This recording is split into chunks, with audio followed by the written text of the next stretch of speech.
안녕하십니까? 소중한 나, 무한 행복, 소나무 시간입니다. 여러분들 만나 뵙게 되어서 반갑습니다. 오늘은 잠시 쉬어가는 코너 같은 느낌으로 우리 소나무 팬분들께서, 우리 소나무의 애청자분들께서 보내주신 소중한 사연이 담긴 편지를 우리가 읽어보는 시간 가져보도록 하겠습니다. 많은 분들이 이렇게 편지를 보내주세요. 그래서 많은 분들이 편지를 보내주시는데 제가 하나하나 다 읽어보고 있습니다. 그래서 제가 너무나 감사하고 고마운 마음으로, 또 너무나 신기하고 신비한 마음으로 그렇게 여러분들이 보내주신 편지를 읽기는 하는데, 너무 보내주신 편지의 양이 많아서 제가 하나하나 방송에서 다 소개해드리기가 어렵습니다. 그래서 그런 부분은 조금 양해 바랍니다. 자, 오늘 또 어느 애청자분의 또 특별한 가피 이야기가 담겨져 있는 편지의 사연 여러분들에게 전해드릴까 합니다. 여러분들 귀를 쫑긋 이렇게 세우시고 그렇게 경건한 마음으로 한번 경청해 보시기 바랍니다. 안녕하세요, 광우 스님. 저는 울산 남구 야음동에 사는 아무개 불자입니다. 울산에 살고 계시네요. 저는 울주군에 있는 용안사를 다닙니다. 그런데 지난 2020년 2월 8일 둘째 아들이 강원도 스키장에 놀러 갔다가 큰 사고를 당했습니다. 이거 어쩌나. 얼마나 놀라셨을까. 연락을 받고서 앞이 캄캄하고 심장이 뛰어 벌벌 떨리고 남편은 엉엉 울고 그 어떤 말로도 표현할 수가 없었습니다. 그렇죠. 얼마나 놀랬겠어요. 사랑하는 자식이, 그 사랑하는 아들이 큰 사고를 당했다는 연락을 받았는데 마음의 평정을 찾기가 쉽지가 않겠죠. 얼마나 놀라셨을까요? 원주 프랑스 병원에 도착하여 중환자실에 누워있는 아들을 보는 순간 심장이 뛰고 눈물이 나서 움직일 수가 없었습니다.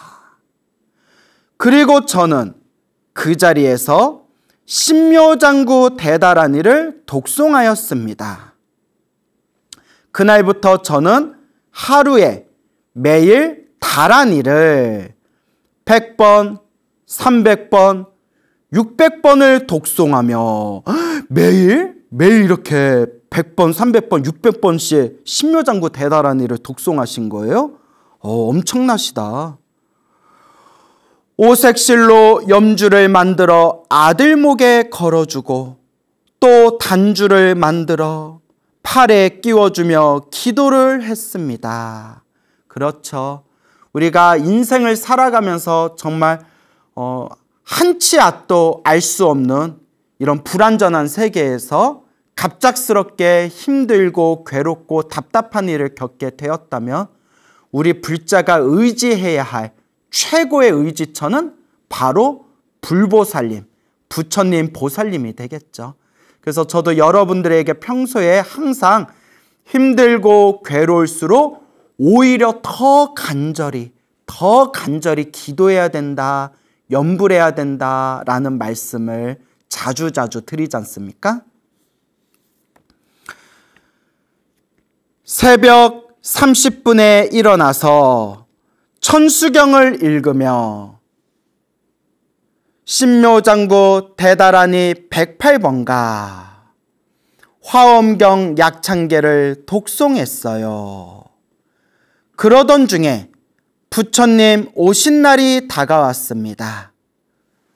저희 부부는 병원에 가야 했기 때문에 부처님 오신 날 법회가 끝나고 다음 날에 절을 갔습니다. 부처님 오신 날 당일날에는 못 가보시고 그 다음 날 부처님 오신 날 초파일 법회가 끝나고 그 다음 날 이제 다니시는 원찰에 이제 찾아가신 거겠죠. 주지스님께서 왜 어제 보이지 않았냐고 물어보셔서 사정을 말씀드렸어요. 주지스님이 아들이 있는 방향을 향해서 약사열애불 정근을 하라고 말씀하셨습니다. 약사열애불 염불정근을 하라라고 이제 그 원찰에 주지스님께서 말씀을 하셨나 봅니다. 그래서 이제 아들이 이제 의식을 잃고 중환자실에 이제 누워 있으니까 모든 중생들을 병고에서 구제해 주시고 중생들에게 건강의 가피를 주시는 약사열애 부처님을 이제 염불 정근해라라고 이렇게 당부하신 것 같습니다. 그때부터 저는 새벽마다 약사열애불 염불을 했습니다. 그리고 기도할 때마다 눈물이 어찌나 나던지 기도 중간에 엉엉 소리내어 운 적도 많았습니다. 그런데 제가 눈을 감고 약사열애불 정근을 하면 항상 눈앞에서 환한 빛이 나타났습니다. 기도하면서 간절하게 기도를 하면서 이 정신이 하나로 딱 몰입이 됐나 봅니다. 그러니까 염불하면서 눈앞에서 환한 광명, 빛이 나타났다. 그런 말씀을 하시는 거겠죠. 우리가 기도하면서 눈앞에 뭐 환한 광명, 환한 빛, 뭐 여러 가지 형상이 나타났다 하더라도 거기에 마음을 빼앗기면 안 됩니다. 어떤 현상이 일어나든 말든 빛이 일어나든 말든 그냥 내가 하고 있는 이 염불에 오직 내가 하고 있는 이 수행에 집중하는 것. 그게 이제 아주 중요한 그런 핵심 요지입니다. 항상 눈앞에서 환한 빛이 나타났습니다. 그러면서 눈물은 줄줄 흐르더군요. 어느 날이었습니다. 시누이가 대수구즉득다란이라는 책을 가져왔습니다. 우리 부처님 경전에 있는 수많은 다란이, 주문 중에 수구다란이, 대수구성취 즉득다란이 뭐 이렇게 여러 가지 명칭으로 쓰이는데, 그래서 대수구즉득다란이가 담겨져 있는 책을 시누이분이 이렇게 책을 가져왔나 봅니다. 새벽마다 천수경과 약사열애불 정근과 화엄경 약창계를 독송하고 저녁에는 대수구즉득다란이를 독송하였습니다. 처음에는 혀가 꼬여서 발음이 잘 안 되었는데 며칠이 지나니 3번은 읽겠더라고요. 그래서 9번씩 읽는 것을 목표로 했습니다.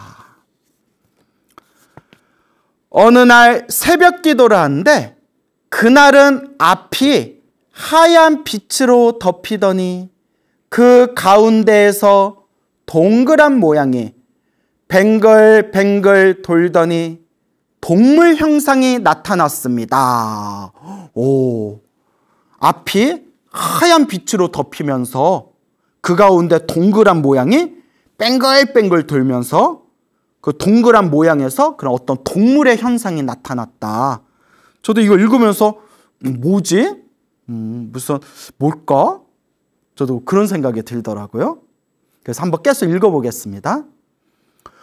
또 앞이 하얗게 덮이더니 동그란 모양이 뱅글뱅글 돌고 이런 현상이 3번을 반복하더니 눈앞에서 하얀 광명에 동그라미가 뱅글뱅글 돌면서 거기에서 이제 동물 형상이 나타나고 다시 눈앞에 하얗게 덮이고 이런 것을 3번을 계속 반복했다는 거예요. 그 기도할 때. 마지막에 동그라미 속에서 돼지 형상이 나타났습니다. 돼지가 나타났대. 돼지 형상이 나타났습니다. 그 순간 눈앞이 환하게 밝아지더니 평소에 보던 불상이 아닌 어떤 형체가 나타나고 그 뒤에서는 신장님이 두 팔에 힘을 주고 턱 버티고 서 계시다가 눈앞의 형상이 모두 사라지고 저는 눈을 탁 떴습니다.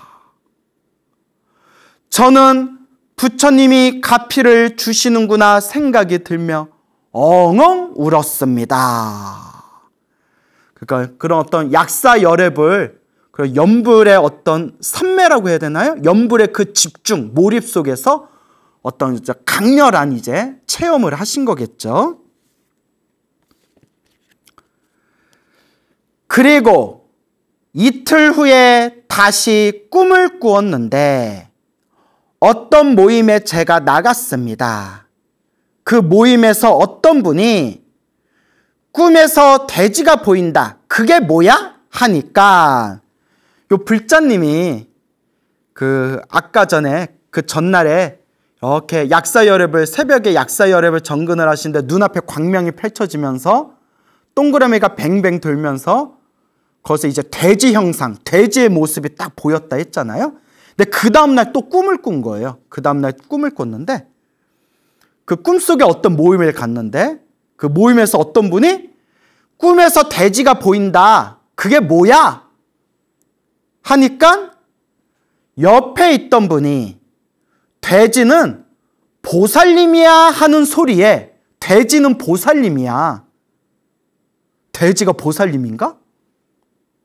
돼지는 보살님이야 하는 소리에 제가 꿈에서 번쩍 깨어나 벌떡 자리에서 일어났습니다. 돼지는 보살님이야 라는 소리에 꿈에서 탁 깨고 벌떡 일어났대요. 저도 모르게 불보살님, 신중님 감사합니다 하며 엉엉 울면서 절을 올렸어요. 남편은 옆에서 자다가 제가 아픈 줄 알고 놀라서 일어나더라고요. 돼지는 보살님이야.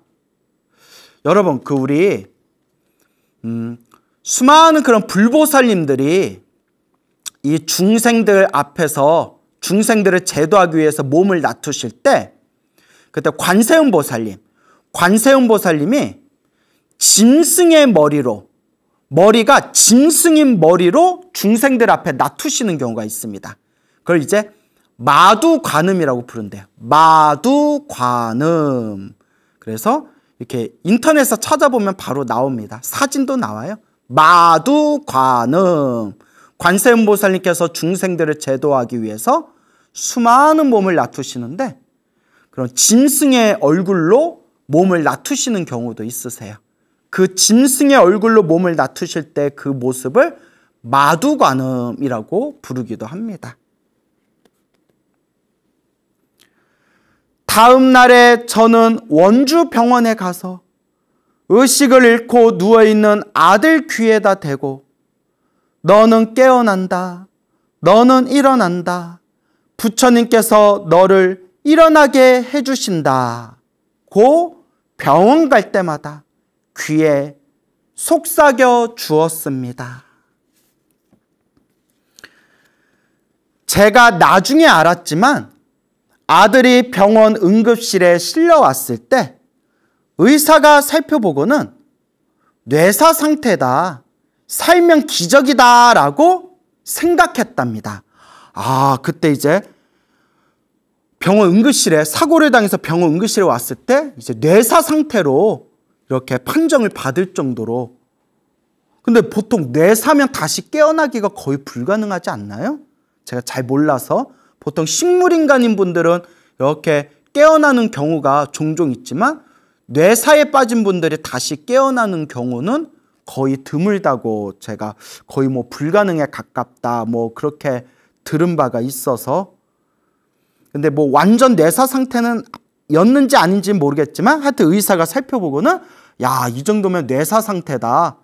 여기서 살아나면 정말 기적이다 라고 의사가 생각할 정도로 상황이 심각했다는 거죠.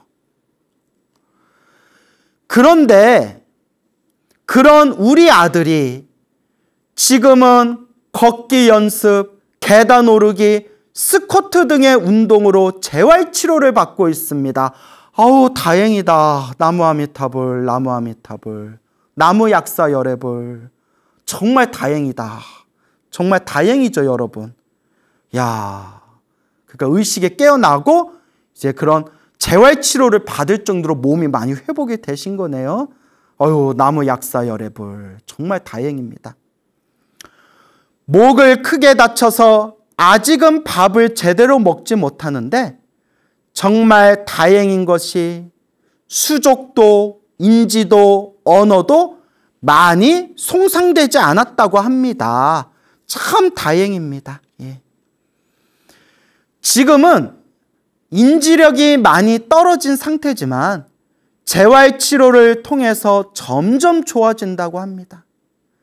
그때는 글도 컴퓨터도 휴대폰도 다시 배워야겠죠. 저는 정말 부처님의 원력이 어마어마하다는 것을 체험했습니다. 모든 불보살님, 모든 신중님, 약사열의 부처님, 기적을 주셔서 정말 감사합니다. 나무 서가모니불, 나무 서가모니불, 나무 시아본사 서가모니불. 정말 다행이고 정말 기적 같은 일이고 우리 부처님, 보살님, 신중님 정말 감사드립니다. 우리 불자님 이렇게 또 소중한 사연의 편지 보내주셔서 너무 고맙고요. 우리 아드님이 더욱더 빨리 건강 쾌차하셔서 이제 어서 빨리 이제 일상으로 돌아오시고 건강한 그런 하루하루 또 그렇게 한 발자국 한 발자국 그렇게 건강한 하루를 보내시기를 그렇게 제가 축원드리는 바입니다. 우리 불자님 너무 고맙습니다. 앞으로 좋은 일 많이 생기실 겁니다. 예, 그리고 또 오늘의 두 번째 편지의 사연 여러분들 또 읽어드리도록 하겠습니다. 이것도 내용이 재밌어요. 안녕하세요. 저는 인천에 살고 있는 청년 초보불자입니다. 우리 청년불자시구나. 제가 본격적으로 불교에 관심을 가지게 된 것은 광호 스님의 소나무 법문을 듣고 나서부터입니다. 그러시구나. 저는 최근 2, 3년 동안 이유를 알 수 없는 가위 눌림에 시달렸습니다. 가위 눌리면 힘들죠. 이유를 알 수 없는 가위 눌림에 시달리고 계셨군요. 대학 졸업을 앞두고 취업을 해야 한다는 부담이 크기 때문이라 생각합니다. 아마도 스트레스성이었던 것 같다라는 뜻이겠죠. 가위 눌림에 대한 두려움으로 밤마다 잠을 제대로 자지 못하는 일이 반복되었습니다. 이런 상황에서 괴로움을 벗어나 일상을 되찾기 위해 불교를 접하게 되었습니다. 이것도 성근입니다, 여러분. 우리가 인생을 살아가면서 힘들거나 괴롭거나 답답한 일을 만나게 되었을 때 개 중에서는 엉뚱한 이상한 혹은 막 사이비 같은 데에 빠지는 경우가 많습니다. 그래서 속된 말로 그래다 인생이 좌지러지는 경우도 우리가 주변에서 많이 볼 수 있지 않습니까? 근데 이렇게 힘들고 답답한 상황에서 부처님의 가르침을 만나서 부처님의 가르침에 의지할 수 있게 되었다라는 것은 이것도 과거 전생에 지었던 착한 뿌리, 성근과 그런 공덕이 있기 때문입니다.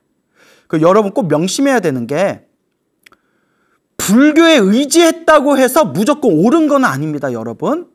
제가 좀 이런 얘기하기가 조심스럽지만 불교 안에도 잘못된 그런 삿된 가르침을 이렇게 설하는 사람들이 있기 때문에 불교를 만났다 하더라도 반드시 부처님 경전의 근거를 둬야 됩니다.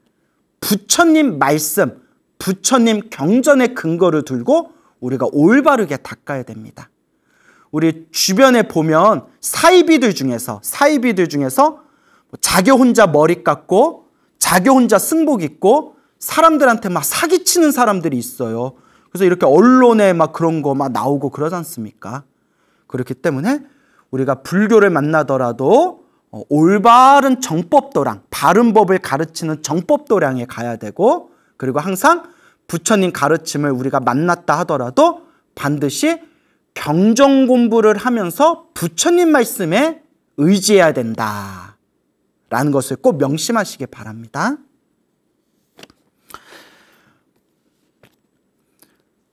처음에는 관세음보살 정근을 들으면서 잠을 청했습니다. 그러자 다른 명상들과는 다르게 마음이 빠르게 안정되는 걸 느꼈습니다. 이런 경험을 하게 되니 자연스럽게 불교 TV를 시청하게 되었습니다. 그리고 그 중에서 가장 편하고 쉽게 접하게 된 프로그램이 광우 스님의 소중한 나, 무한행복이었습니다. 그렇죠. 소중한 나, 무한행복이 재밌죠. 옛날 얘기같이 전설의 고향같이 재미난 얘기가 많지 않습니까? 그래서 남녀노소 가리지 않고 많은 분들이 편하게 쉽게 들을 수 있는 그런 이제 설법이 소중한 나, 무한행복, 소나무죠. 근데 여러분, 제가 다시 한번 강조드리지만 제가 여러분들에게 알려드리는 소나무 법문도 왕초보를 위한 법문입니다. 부처님의 경전 공부로 들어가기 위한 그런 왕초보를 위한 사다리의 과정일 뿐이고, 소중한 나 무한행복의 내용이 재밌기는 하지만 반드시 여기서 수준을 더 높이셔서 부처님의 경전 공부를 하셔야 되고 부처님의 말씀을 의지하면서 공부해야 된다. 그걸 우리가 꼭 명심해야 됩니다. 소나무 법문을 들으면서 내가 겪는 이런 상황이 결국은 내가 지은 인연으로 생긴다는 것을 알게 되었습니다. 제대로 보셨네요. 그렇죠.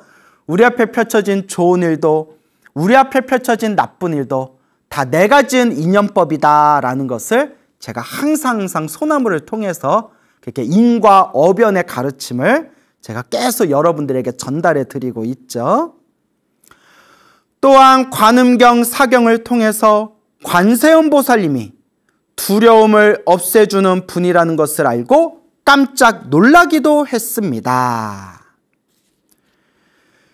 영가천도에 좋다는 광명진원도 외우고 천수경을 듣고 자기 전에 아미타불 연불도 병행하였습니다. 저는 마음의 안정을 되찾게 되었습니다. 참 다행한 일이네요. 소나무 프로그램이 저의 불교 수행의 나침반이 되었기에 늘 감사한 마음입니다. 이러한 수행 덕분에 저는 꿈에서도 부처님의 가피를 경험하게 되었습니다. 가장 기억에 남는 것을 소개할까 합니다. 2021년 4월 중순의 일입니다. 제가 방 침대에 허리까지만 걸치고 누워 있는데 제 머리맡에 광우 스님이 앉아 계셨고, 이거 지금 꿈을 꾼 겁니다, 여러분. 꿈을 꾼 거예요. 제 머리맡에 광우 스님이 앉아 계셨고, 나는 찾아간 기억 없는데. 예. 저의 침대 한가운데를 가득 메우신 모습이었습니다. 스님은 승복을 입고 계셨고 한 손에는 보라색 주머니를 가지고 계셨어요. 저는 누운 자세가 불편하여 몸의 위치를 조정하기 위해 제 다리 쪽으로 시선을 주었습니다. 그런데 순간 너무 충격적이게도 저의 몸 아래쪽과 팔 등에서 검정색 실뱀들이 꾸물꾸물 기어나오고 있는 것입니다. 이미 제 주변에는 수많은 뱀들이 우글거리고 있었습니다. 당황한 나머지 제가 미간을 찡그리며 불편한 기색을 보이고 움직이기를 시도하였습니다. 그러나 스님이 한 손으로 제 이마를 살짝 짚으시면서 싱긋 웃으시더니 편안한 마음으로 있어 보라고 안심시켜 주셨습니다. 그리고 가지고 계신 보라색 주머니 안으로 검은 실뱀들이 들어가는 것을 본 후에 꿈에서 깼습니다. 이제 몸에서 그런 시커먼 그런 실뱀들이 막 꾸물꾸물 몸에서 빠져나가는 그런 꿈을 꾸신 거예요. 나중에 광호 스님 법문을 듣다가 이런 꿈이 업장소멸을 상징한다는 것을 알고는 정말 기뻤습니다. 예, 실제로 부처님 경전 혹은 뭐 밀교 경전이나 그런 큰 스님들 법문을 보면 막 토를 한다든가 대소변을 시원하게 싼다든가 몸에서 벌레라든가 막 몸에서 더러운 것들, 뱀 같은 게 막 몸에서 막 빠져나가는 꿈은 업장소멸을 상징하는 꿈이다라는 게 실제로 그런 큰 스님들 법문이나 경전에 나옵니다, 여러분. 그리고 불경을 듣거나 연불을 하면서 잠이 들면 꿈속에서 지옥, 축생, 아슈라 세계를 구경하기도 했습니다. 참 골고루 다니셨네요. 예. 법화경을 들으며 잠이 들었던 어느 날에는 축생, 아슈라 세계에 갔다가 유명 배우를 만났습니다. 그 유명 배우는 그곳의 관리인처럼 보였는데 아마도 불보살님이 저에게 친숙한 모습으로 다가오기 위해 그 유명 배우의 모습으로 나타나신 게 아닐까 싶습니다. 그분이 나무 아미탑을 크게 외치셨는데 그 연불 소리를 듣고 그곳을 탈출하였습니다. 그리고 또 한 가지는 제가 직접 손수 그린 지장보살님이 꿈에서 나타나셨습니다. 꿈에서 지장보살님 본 거는 아주 좋은 꿈이죠. 예. 그분이 저를 어디론가 데려가셨습니다. 주변이 너무 컴컴해서인지 앞이 보이지 않았고 어디선가 비명소리만 울려 퍼졌습니다. 놀라서 귀를 막으며 꿈에서 깨었는데 입으로 지장보살을 연불하고 있었습니다. 뭐 어디서 막 비명소리가 들리니까 너무 무서워서 이제 귀를 딱 막았고 꿈에서 딱 깼는데 꿈에서 깬 상태에서도 자기도 모르게 입에서 지장보살 이제 연불하고 있었다는 거죠. 예, 이것도 아주 좋은 일이죠. 예. 그만큼 연불이 입에 붙었다라는 의미죠. 연불이 이제 입에 습관이 되어가고 있다. 그런 경험으로 더 열심히 기도해야겠구나 다짐했습니다. 광우 스님이 평소에 법문에서 꿈에 너무 집착하면 안 된다 하셨으니 이만 글을 줄이겠습니다. 아우, 모범생이다. 제대로 공부하셨네요. 그렇죠. 제가 이제 여러분들 기도 열심히 해라, 여러분들 연불 열심히 해라 라고 여러분들을 그런 기도의 세계로 이끌기 위해서 제가 막 신기한 얘기도 해드리고 꿈 얘기도 해드리고 하지만 제가 또 그런 거에 너무 집착하면 안 된다. 좋은 보약도 많이 먹으면 결국 독이 되지 않습니까? 그래서 여러분들 재밌으라고 꿈 얘기도 해드리지만 궁극적으로 꿈에 집착하면 안 된다라는 말씀을 항상 드리지 않습니까? 근데 우리 불자님이, 우리 청년 불자님이 지혜가 있어가지고 제가 말하고자 하는 그 의도를 잘 파악한 것 같아요. 꿈에 너무 집착하면 안 된다라는 것을 잘 기억하고 계시네요. 제가 이렇게 막 꿈 얘기하는 것도 그냥 여러분 재밌으라고, 여러분 기도 열심히 하라는 뜻에서 저도 방편법으로 얘기하는 거지, 궁극적으로 이 완전히 우리가 꿈에서 완전히 깨어나는 게 사실 우리 불교 깨달음의 목표 아니겠습니까? 질문이 하나 있습니다. 돌아가신 친척분의 기일 전날에 관명진언을 외우고 잠이 들었는데 그분 제사에 참석하고 음식을 얻어먹는 꿈을 꾸었습니다. 그분의 천도가 잘 되었다는 뜻일까요? 제사에 참석해서 이렇게 맛난 음식을 얻어먹은 거는 좋은 꿈이에요. 좋은 꿈인데 영가천도가 잘 되었을까요? 라고 하면 저도 잘 모르죠.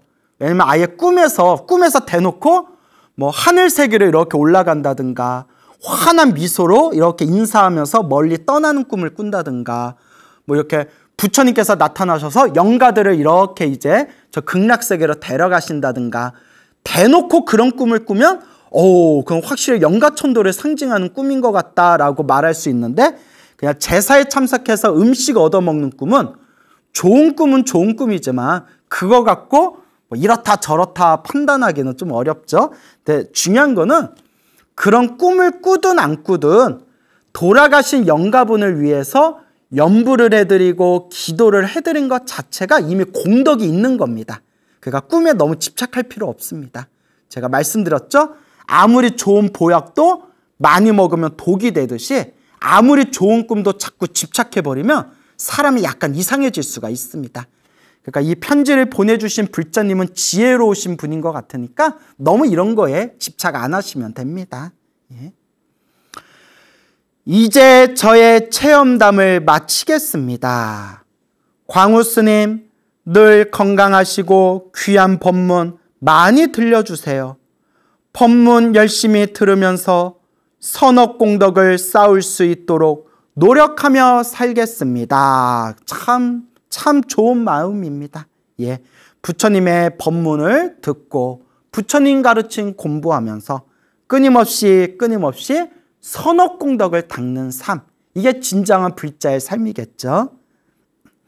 모든 중생이 행복하고 극락왕생하기를 바랍니다. 나무아미타불 관세음보살 20대 초보 청년불자 올림. 예, 고맙습니다. 우리 불자님. 예, 이렇게 소중한 우리 불자님들의 사연이 담긴 그런 편지를 여러분들께 읽어드렸습니다. 그래서 제가 종종 또 좋은 내용들 여러분들께 이렇게 소개하고 함께 공유하는 시간 가져보도록 하겠습니다. 제가 이렇게 우리 불자님들 갚이 받은 이야기, 이렇게 부처님의 어떤 가피와 부처님의 에너지가 가득 담긴 그런 체험을 하신 이야기들을 들으면 제가 다 신심이 나요. 불보살님의 가피는 지금 이 순간에도 펼쳐지고 있는 현재 진행형이구나 라는 것을 느끼게 됩니다. 근데 여러분, 제가 마무리로 여러분들께 꼭 당부드리고 싶은 얘기가 있어요. 우리 불자님들이 되게 사람들이 순진하고 순수하시잖아요. 되게 순진하고 순수하신데 우리 불자님들께 꼭 드리고 싶은 이야기가 속지 말아라. 이걸 꼭 말씀드리고 싶어요. 속지 말아라. 속아서는 안 됩니다. 무슨 얘기냐?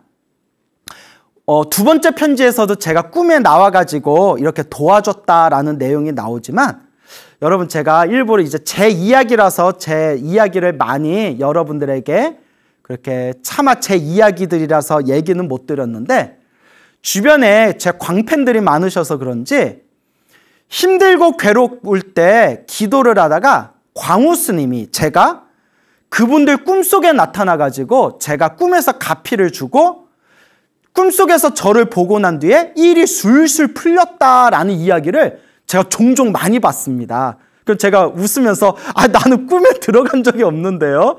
라는 말씀을 자주 드리는데 그래서 어떤 분은 심지어 저를 막 대단한 사람인 것처럼 저를 또 이렇게 믿고 신앙하시는 분들도 있는 것 같아요. 네, 여러분, 속지 말아라. 꼭 당부드리고 싶어요. 제가 수많은 불자님들의 기도가피 이야기를 이렇게 이제 수집을 하고 통계를 내고 이렇게 수많은 불보살님의 가피 이야기를 살펴봤잖아요. 근데 여러분, 제가 뭘 발견했냐면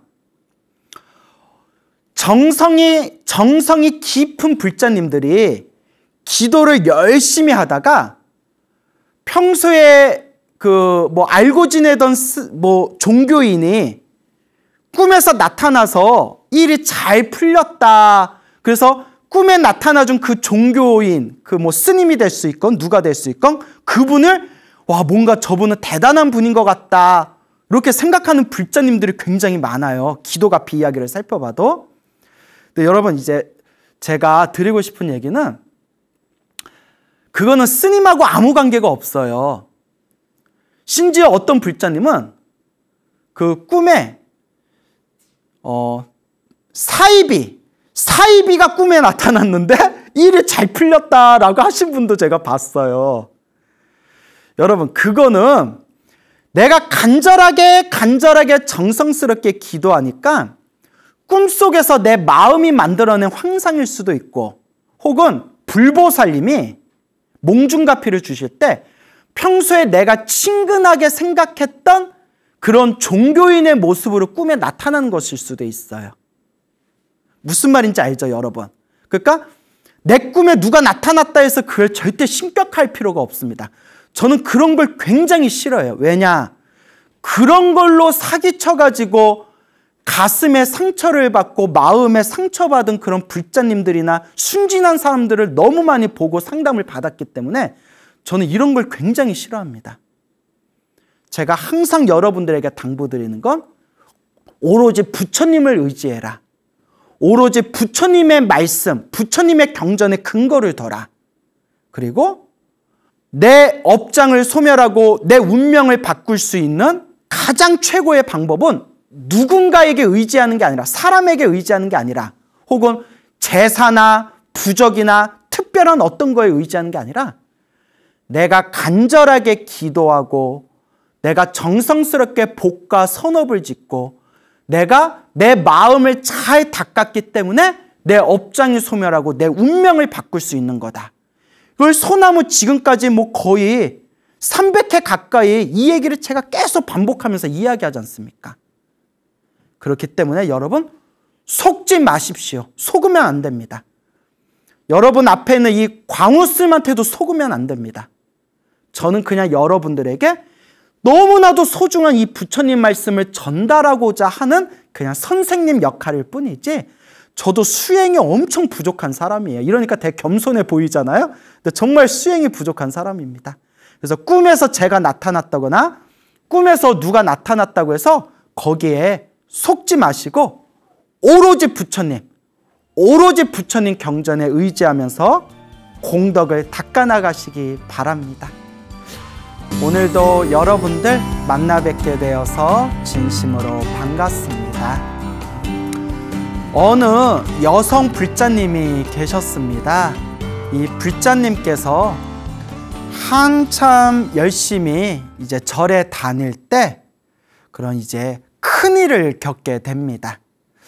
요 불자님이 어느 날 이렇게 이제 계단을 내려가다가 이렇게 막 현기증이 일어나면서 머리가 어지러우면서 다리가 탁 하고 풀려버리더니 계단에서 이렇게 굴러서 떨어지셨다고 합니다.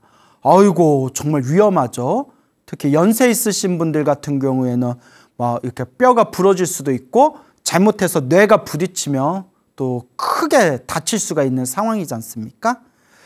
그래서 몸은 크게 다친 것 같지는 않은데 그날 이후로 머리가 이렇게 계속 깨질 듯이 아프더래요. 머리가 너무 깨질 듯이 아파서 그렇게 이제 처음에는 진통제로 버텼는데 나중에는 진통제를 한 움큼을 먹어도 도저히 견딜 수 없을 정도로 머리가 깨질 듯이 아프더랍니다. 여러분, 그럴 때는 묻지도 말고 따지지도 말고 무조건 병원에 가셔야 됩니다. 그렇죠, 여러분?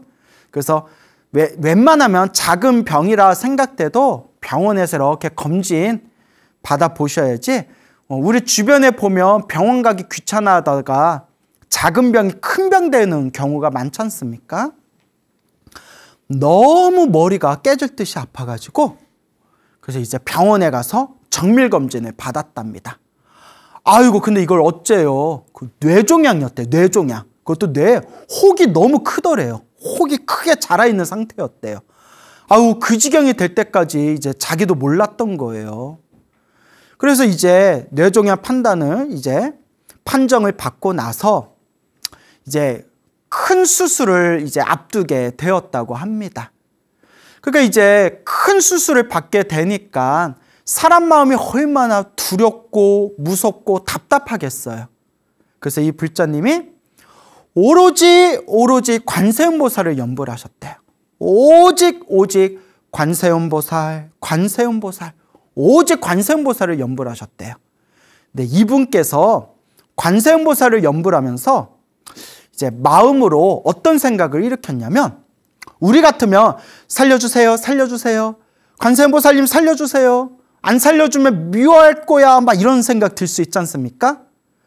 살려주세요 라는 마음보다 관세음보살님 그냥 인연 따라 가겠습니다, 모든 것을 다 인연에 맡기겠습니다, 인연법에 맡기겠습니다, 관세음보살님 뜻대로 하십시오 라고 마음을 일으켰답니다.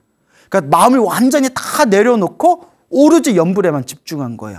그러기가 쉽지 않거든요, 우리 중생 입장에서는. 관세음보살님 인연 따라 모든 걸 다 내려놓고 인연을 따르겠습니다, 인연법을 따르겠습니다, 관세음보살님 뜻대로 하십시오, 관세음보살님 뜻대로 하십시오 하면서 하염없이 아침에 눈 뜨면 저녁에 잠들 때까지 하염없이 관세음보살을 연불했다고 합니다. 우리가 급한 일이 있어서, 위급한 일이 있고 급한 일이 있어서 기도하고 연불할 때 뭐 어설프게 몇 분, 몇십 분 그렇게 어설프게 기도해서는 안 됩니다. 정말 하루 종일 24시간을 연불로 꽉 채운다는 마음으로 내 마음을 집중해서 간절하게 정성스럽게 해야 됩니다. 근데 희한하게 그같이 모든 걸 다 내려놓고 잘 되든 안 되든 다 인연법에 맡기겠습니다, 마음을 다 내려놓고 관세음보살님 뜻대로 하십시오, 마음을 다 내려놓고 그냥 연불했더니 아주 마음이 편안하고 그렇게 아주 마음이 그렇게 의지가 되더랍니다. 그렇게 이제 수술을 바로 코앞에 남겨놓고 이제 또 하염없이 관세음보살을 연불하다가 새벽에 또 이제 잠이 안 오니까 또 새벽에 연불을 하지 않았겠어요? 깜빡 이렇게 잠이 들었답니다. 관세음보살 침대 위에서 누워서 연불하다가 깜빡 잠이 들었는데 아주 생생한 꿈을 꿨다고 합니다. 아주 생생한 꿈을 꿨대요. 생생한 꿈을 꿨는데 황금빛, 금빛이 찬란한 관세음보살님이 나타나셔서 꿈에서 요 불자님을, 자기 자신을 이렇게 쓰다듬어 주시더랍니다. 그 자비로운 손길로 이렇게 쓰다듬어 주시는 그런 꿈에서 딱 깨어나게 됩니다. 이것만 해도 얼마나 마음에 큰 의지가 되겠습니까? 그런데 그 꿈을 꾸고 나서 더욱더 마음이 편안하고 아무 걱정 근심이 안 들더랍니다. 관세음보살님이 분명히 나와 함께 하시는구나.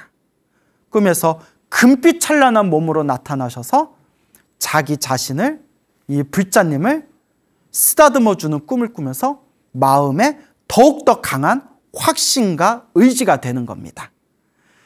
그렇게 이제 수술실에 들어갔는데 수술이 굉장히 힘들었나 봐요.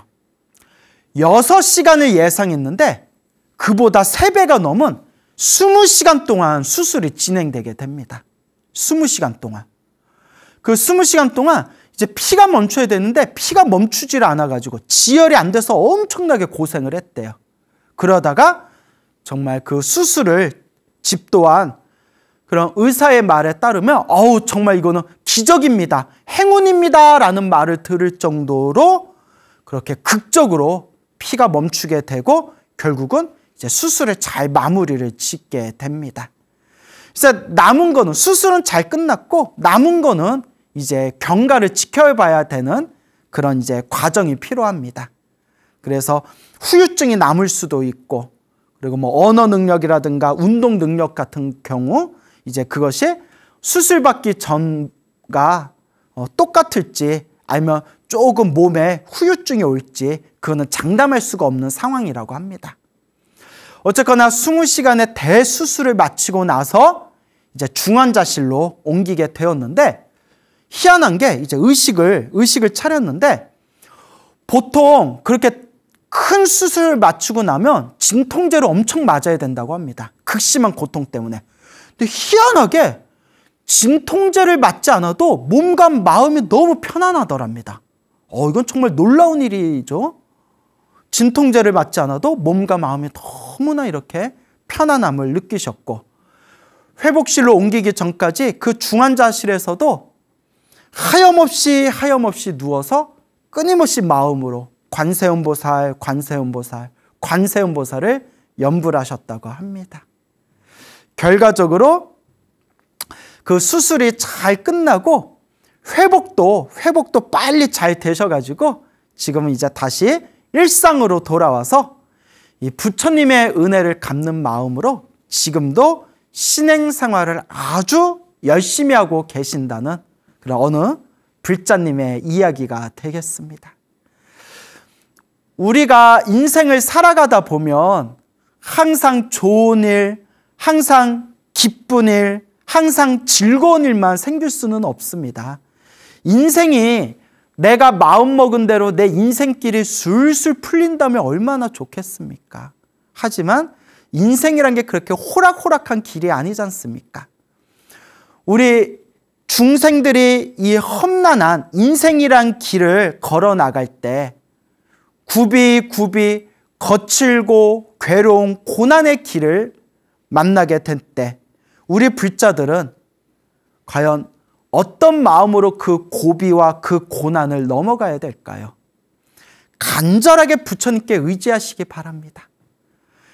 거룩하신 부처님과 거룩하신 보살님들은 항상 우리 중생들을 도와주기 위해서, 항상 우리 중생들을 구제하기 위해서 항상 준비되신 분들입니다. 인생을 살아가면서 힘들고 괴로울 때 절대 좌절하거나 의심을 일으키지 마시고 간절하게 아미타불을 불러도 좋고 관세음보살을 불러도 좋고 지장보살을 불러도 좋습니다. 간절하게 불보살님을 부르면서 불보살님께 의지해라. 우리 중생들이 살아가는 이 인생의 험난한 길에 있어서 가장 훌륭한 의지처가 되어줄 것이다 라는 것을 불자 여러분들께서는 명심하시기 바랍니다. 이 큰 수술을 받으신 이 불자님 이야기를 하다 보니까 생각나는 또 이야기가 있습니다. 어느 젊은 청년 불자가 있어요. 이제 여성분인데 이 여자 청년 불자 젊은 분이 있는데 오래전에 큰 대형 사고를 당해가지고 엄청나게 큰 대형 사고를 당해서 큰 수술을 받았는데 수술을 잘 마치기는 했지만 너무나 몸에 후유증이 심해가지고 좀 오랜 기간 동안 몇 년 동안 병원에서 그 치료를 받으면서 몸고생, 마음고생을 굉장히 많이 했다고 합니다. 근데 여러분, 체력이 강해야 정신력도 강하다라는 말이 있지 않습니까? 아무리 정신력이 강한 사람도 체력이 무너지면 결국 정신력도 바닥을 치게 되거든요. 그러니까 우리가 흔히 멘탈 이러지 않습니까? 멘탈 관리해라, 정신력을 키워라, 정신줄을 잡아라 이러지 않습니까? 그 정신력의 밑바탕에는 체력이 있어야 됩니다. 물론 평생 수행을 하신 고승들 같은 경우에는 체력이 완전히 소진해도 정신력이 또렷또렷 살아있는 경우가 있지만 그 웬만한 범부 중생들은 이 체력이 떨어지면 정신력도 후퇴하기 마련입니다. 그 체력이 굉장히 중요하지 않습니까? 이 청년불자가 오랜 기간 동안 치료를 받고 오랜 기간 동안 이제 몸이 지치다 보니까 이제 멘탈이 많이 무너져 내렸대요.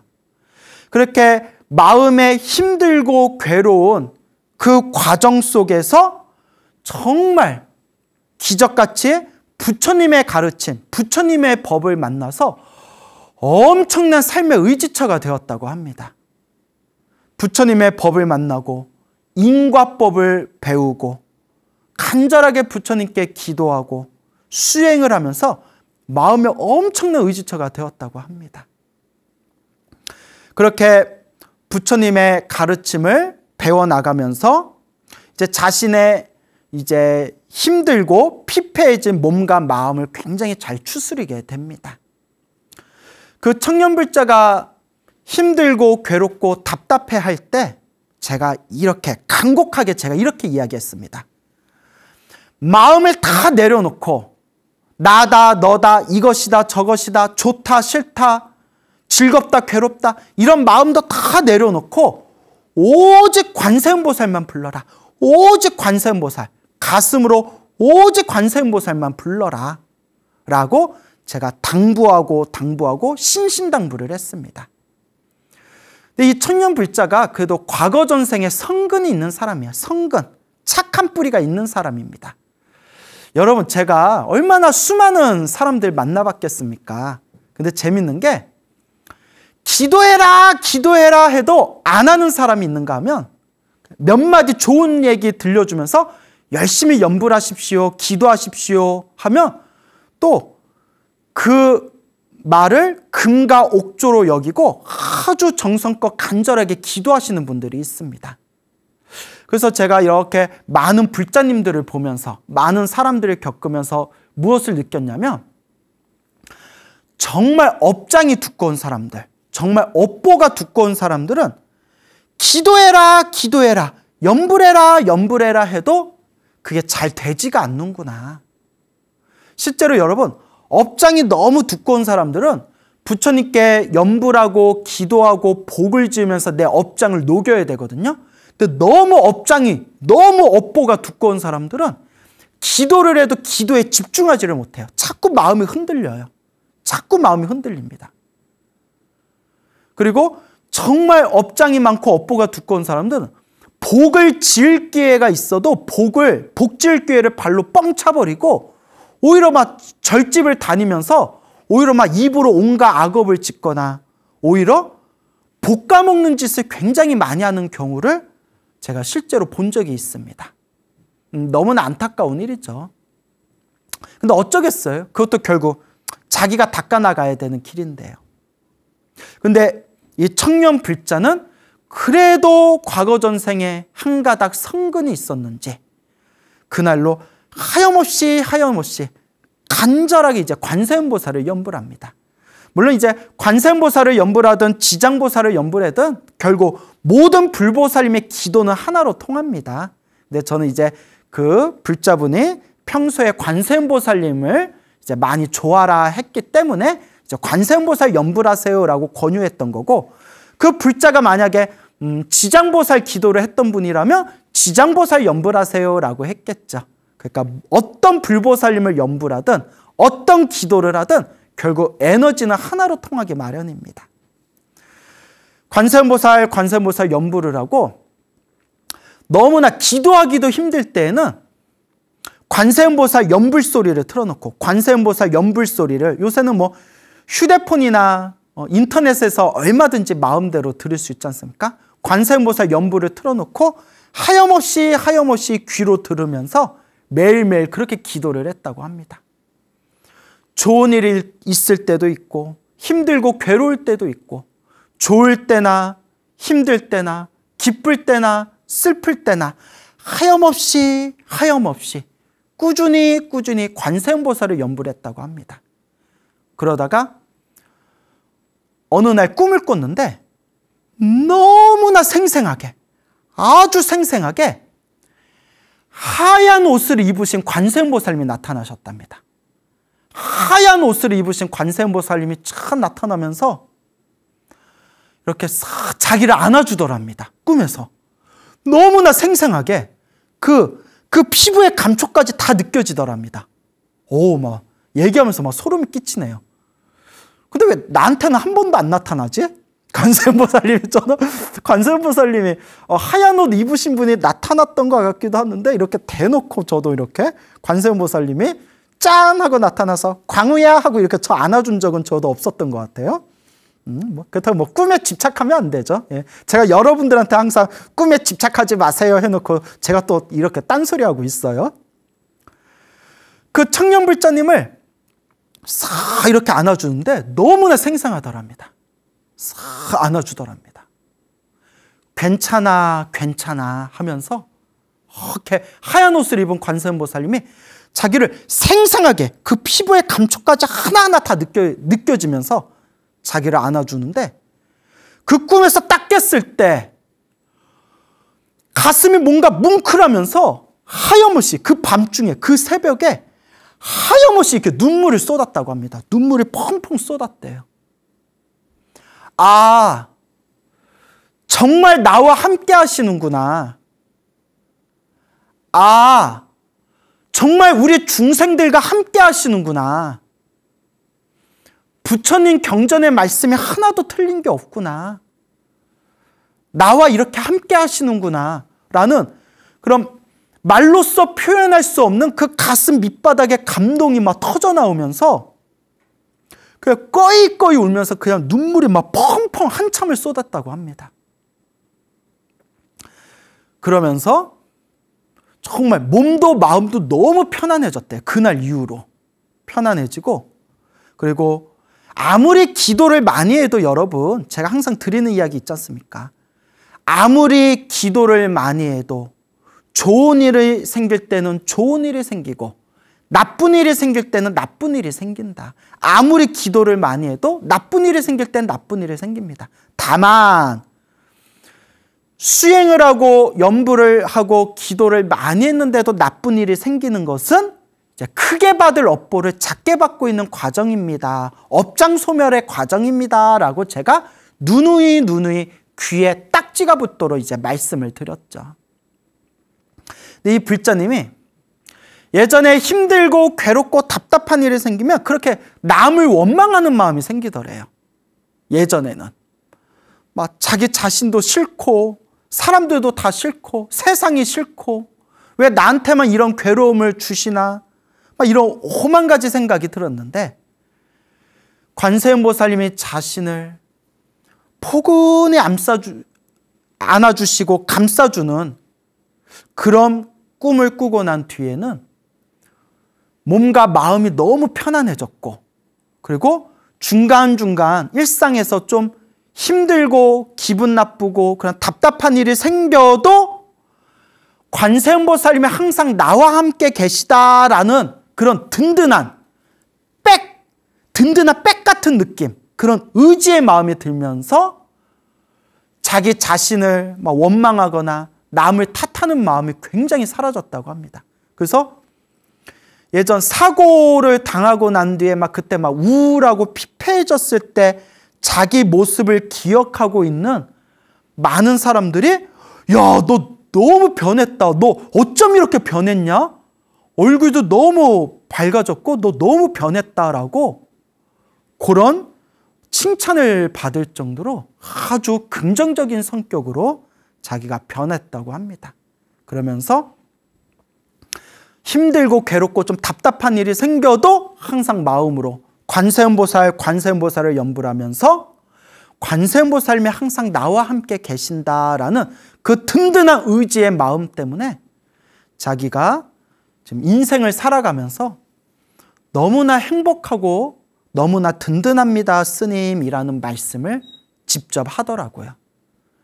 그래서 그분이 이제 큰 대형 사고로 몸이 거의 부서지다시피 했기 때문에 오랫동안 이렇게 진통제, 센 거, 아주 센, 거의 마약 성분이 있는 진통제를 병원에서 처방받고, 그리고 이렇게 우울증 같은 약, 그런 정신과 심리 상담도 하면서 우울증 같은 약도 먹고 했는데, 그렇게 이렇게 몇 년이 지나고 불법을 만나고 불법 연부를 하고 수행을 하면서 그게 시간이 지난 뒤에 자기를 담당했던 이렇게 이제 정기적으로 만나는 자신을 담당하는 의사 선생님하고 어느 날 대화를 나누는데 이런 얘기를 하시더래요. 내가 몇십 년 동안 큰 사고를 당해가지고 약을 처방해주고 상담도 받고 하는데 내 의사생활을 하면서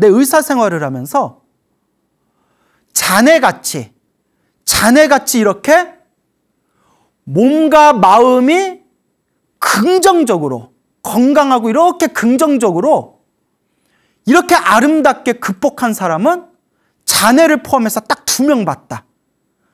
그러니까 정말 수백 명, 수천 명의 환자를 봤을 거 아니에요? 근데 딱 2명 봤다는 거예요. 그 2명 중에 1명이 자네다 하면서 의사 선생님이 너무 감격해 하더래요. 의사 선생님도 그 완전히 몸이 부서지고 치료받고 약을 먹고 재활치료받으면서 그 힘들어하는 그 모습을 막 10년이 넘게 지켜봤을 거 아니에요. 근데 그 의사 선생님이 너무 감격해 하면서 지금까지 수많은 환자를 받고 수많은 환자들에게 약을 처방하고 상담을 받았지만 이렇게 건강한 모습으로, 그러니까 이제 육체적인 건강을 넘어서 정신적으로도 이렇게 사고의 후유증, 트라우마까지 이렇게 훌륭하게 극복하고 이렇게 정상적인 건강한 삶의 모습으로 돌아온 환자는 내가 지금까지 딱 2명 봤다. 너까지 포함해서, 자네까지 포함해서. 그러면서 그렇게 의사 선생님이 기뻐하고 감격해 하더랍니다. 이 얘기를 듣는데 저도 속이 뭐 울렁거리더라고요. 너무 감동스러워서. 지금 말씀드린 그 청년불자는 하나도 특별한 그런 능력이 있는 사람이 아니에요. 그러니까 우리하고 평범해요. 똑같아요. 뭐 의지력이 더 대단한 사람도 아니고 뭐 체력이 더 강한 사람도 아니고 무언가 막 일반인과 다른 뭐 특출난 사람이 아니에요. 얼마든지 우리 가정집에서 볼 수 있는 그냥 평범한 그냥 아가씨예요. 하지만 꾸준히 부처님을 믿고 꾸준히 경전을 공부하고 부처님 말씀을 가슴에 새기면서 하염없이 연불한 그 공덕의 힘이 그 불자를 긍정적인 모습으로 거듭나게 한 것입니다. 그래서 그 청년불자가 스님, 제가 이번 생에 부처님을 안 만났으면 어떻게 됐을지 생각만 해도 끔찍합니다. 저는 평생 그냥 제 힘이 닿는 한 평생 부처님 은혜 갚는 마음으로 살겠습니다라는 그런 말씀을 저한테 직접 한 그런 기억이 있습니다. 이거는 특별한 다른 사람들만 얻을 수 있는 그런 신비한 기적이 아니에요, 여러분. 인생을 살면서 힘들고 괴롭고 답답한 일이 닥치는 것은 내 힘으로 막을 수가 없어요. 내가 지은 업보고 결국 내가 풀어야 할 숙제이기 때문에. 하지만 그 힘들고 괴롭고 답답한 그 삶의 고난 한가운데서 긍정적인 길을 선택할 것인가? 나를 원망하고 남을 원망하면서 부정적인 길을 선택할 것인가는 온전히 나의 몫입니다. 너무나 힘들고 괴로울 때 부처님을 부르시기 바랍니다. 간절하게 불보살님을 부르시기 바랍니다. 지금 이 소나무 영상을 보고 있는 지금 이 순간에 나무 아미타불, 관세음보살, 지장보살 한 번이라도 더 연불하시기 바랍니다. 바로 지금입니다. 반드시 부처님 가피가 우리와 함께하고 있을 것입니다. 제가 이렇게 사람들 앞에서 당당하게 부처님의 가피에 대해서 말할 수 있는 밑바탕이 무엇일까요? 저도 체험했기 때문에, 저 스스로도 경험했기 때문에 당당하게 말할 수가 있는 겁니다. 솔직히 저도 그냥 참선 얘기하고 명상 얘기하고 그냥 뭐 윗바사나 수행 같은 이야기하고 이 마음의 그 고급진 수준 높은 마음의 수행에 대해서 얘기한다면 저도 오히려 더 제가 빛나 보일 수도 있을 겁니다. 하지만 제 경험상, 제 체험상 웬만한 중생들은 정말 힘들고 괴로울 때 참선이나 명상수행 같은 자기 힘으로 닦는 수행으로 정말 닥쳐오는 삶의 그런 절벽이나 낭떠러지 같은 상황에서 순수한 나의 힘만으로 극복하기는 쉽지가 않습니다. 제가 수많은 불자들을, 수많은 사람들을 만나봤지만 오히려 때때로 내 마음으로 이것이다 저것이다, 정말 불보살님이 있을까 없을까, 가피가 있을까 없을까라는 그 생각조차도 다 내려놓고 오로지 간절하게 부처님을 생각하고 간절하게 부처님을 부르면서 기도하고 염불하신 분들이 정말 말로써 표현할 수 없는 그런 삶의 신비롭고도 신기한 그런 삶의 큰 가피를 얻으신 분들이 부지기수로 많습니다. 그래서 실제로 우리 옛날 옛적부터 지금에 이르기까지 제 선배 스님이나 아니면 제 윗대의 큰 스님들이나 그런 역사상의 고승분들조차도 참선 수행을 하시다가 너무나 힘들고 괴롭거나 답답한 그런 어떤 상황에 처했을 때 참선 수행하시던 분들도 그 순간만큼은 간절하게 염불을 하고 기도를 하셔가지고 그 위기와 그 고난을 극복하신 사례가 굉장히 많습니다, 여러분. 그래서 제 스스로가 체험을 해봤고 수많은 체험을 하신 불자님들을 실제로 제가 보고 듣고 목격했기 때문에 여러분들에게 당당히 말할 수 있는 겁니다. 힘들고 괴롭고 답답할 때 아무도 내 옆에 아무도 없다는 생각이 들고 혼자인 내가 그 무엇에도 의지할 곳이 없을 때 정말 피눈물이 흐르는 마음으로, 정말 가슴이 찢어지는 그런 간절한 마음으로 부처님을 염불해 보시기 바랍니다. 어떻게든 부처님이 여러분들을 조금이라도 더욱더 여러분들을 긍정적인 그런 광명의 세계로 여러분들을 이끌어 줄 것입니다. 그래서 체험해 보신 분들은 압니다. 그래서 저 소나무 팬분들이 많지 않습니까? 소나무 팬분들이 많은데 그 소나무 팬이신 분들을 만나서 이렇게 대화를 하다 보면 스님, 저는 소나무에 나온 그 가피 이야기를 100% 믿습니다. 왜냐하면 제가 경험했기 때문입니다. 저도 체험했기 때문입니다. 라고 말씀을 하시고 또 이런 이야기도 많이 들어요. 스님, 처음에는 소나무에 나오는 가피 이야기를 듣고 좀 긴가민가 했었는데 소나무를 들으면서 저도 자꾸 기도하고 열심히 기도했더니 스님, 저도 소나무에 나왔던 내용하고 똑같은 가피들을 제가 체험했습니다. 그래서 이제는 100% 믿습니다. 라는 말씀들을 합니다. 그래서 항상 말씀을 드리지만 내가 과거 전생에 지어놓은 복이 많은 사람들은 기도를 조금만 해도 효과를 빨리빨리 봅니다. 근데 과거 전생에 지어놓은 게 없는 사람들은 이번 생에 닦을 게 더 많습니다.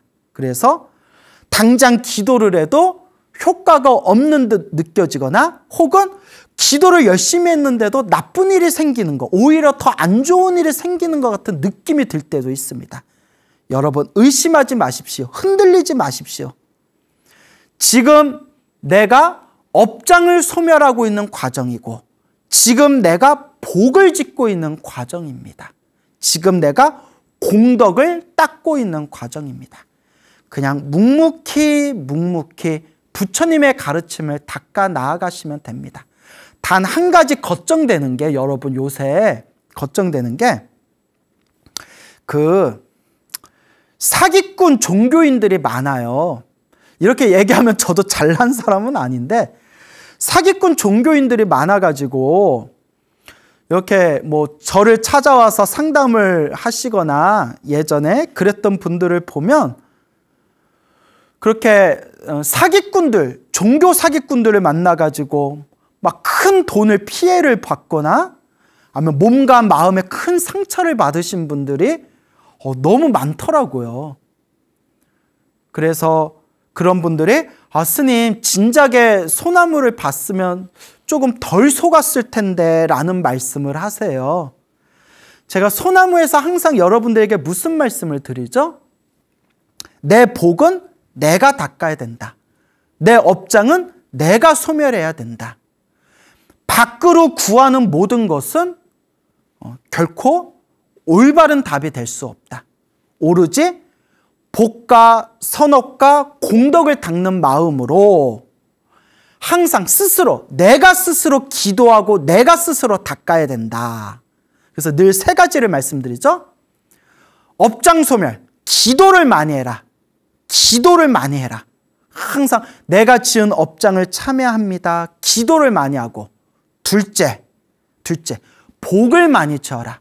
항상 사람들에게 도움이 될 수 있는 그런 모든 좋은 행위, 복을 많이 지어라. 복을 많이 짓고, 세 번째가 이 마음을 잘 써야 된다. 이 세 가지에 내 운명을 바꿀 수 있는 모든 코드가 다 들어 있습니다. 그런데 사기꾼들을 만나면 여러분들 그렇게 몸도 마음도 피폐해지고, 그리고 그렇게 상처를 받거나 오히려 선업을 지어야 되는데 복을 까먹는 수가 있습니다. 그러니까 어떻게 보면 사기꾼들이죠. 그러면 스님, 그것에 속지 않으려면 어떻게 해야 됩니까? 오직 부처님 경전에 의지하세요, 여러분. 요 광우 스님 말에도 의지하지 말고 오직 부처님 경전. 저는 왕초보를 위해서 부처님 경전으로 여러분들을 이제 인도하기 위한 그냥 중간자적 역할일 뿐입니다. 여러분들이 부처님 경전을 어렵게 생각하니까 일단 재미난 이야기, 재미난 스토리로 여러분들을 일단 잘 재밌게 달랜 뒤에 이제 여러분들은 이제 이 소나무를 통해서 부처님 경전의 세계에 직접 뛰어드셔야 됩니다. 부처님은 이와 같이 말씀하셨구나.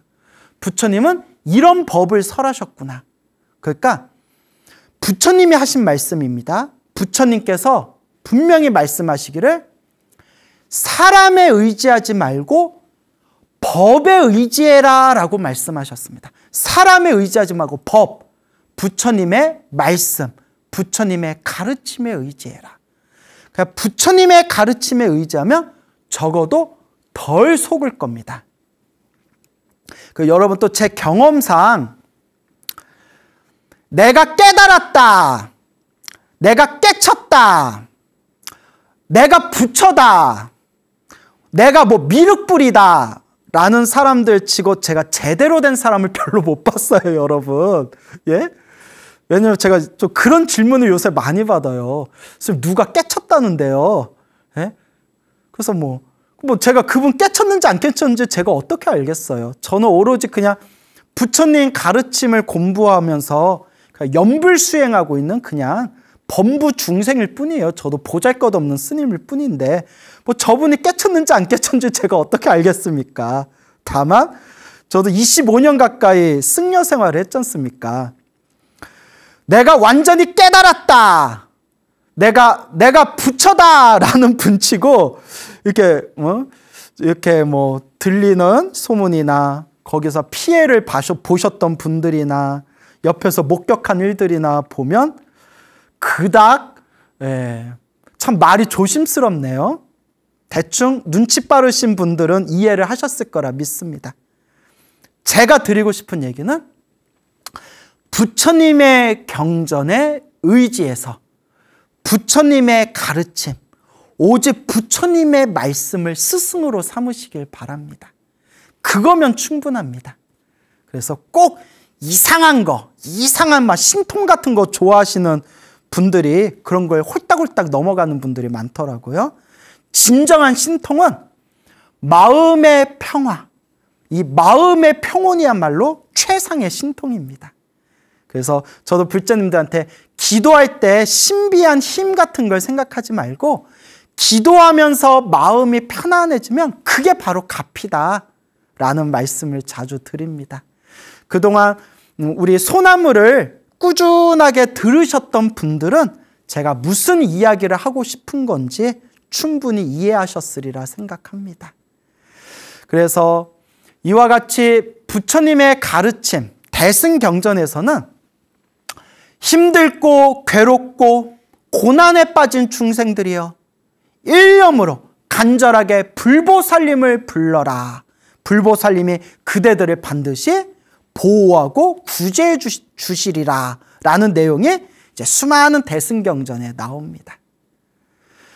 좋은 일도 나쁜 일도 다 내가 지은 업의 인연이다. 결국은 누가 닦아야 된다?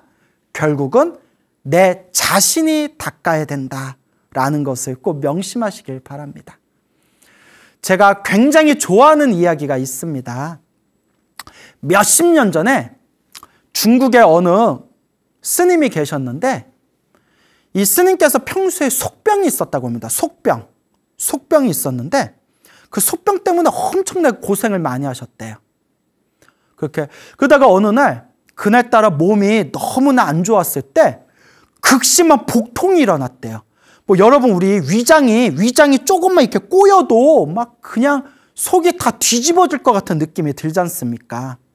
그 극심한 복통에 이 스님이 시달리고 있을 때 하염없이 연부를 했대요. 연부를 하면서 나무아미탑을 뭐 관세음보살, 지장보살 저 좀 살려주세요 했는데도 너무 배가 아프더래요. 그때 문득 이런 생각을 했답니다. 너무 배가 찢어질 듯이 아파서 정말 숨 넘어가기 직전이었대요.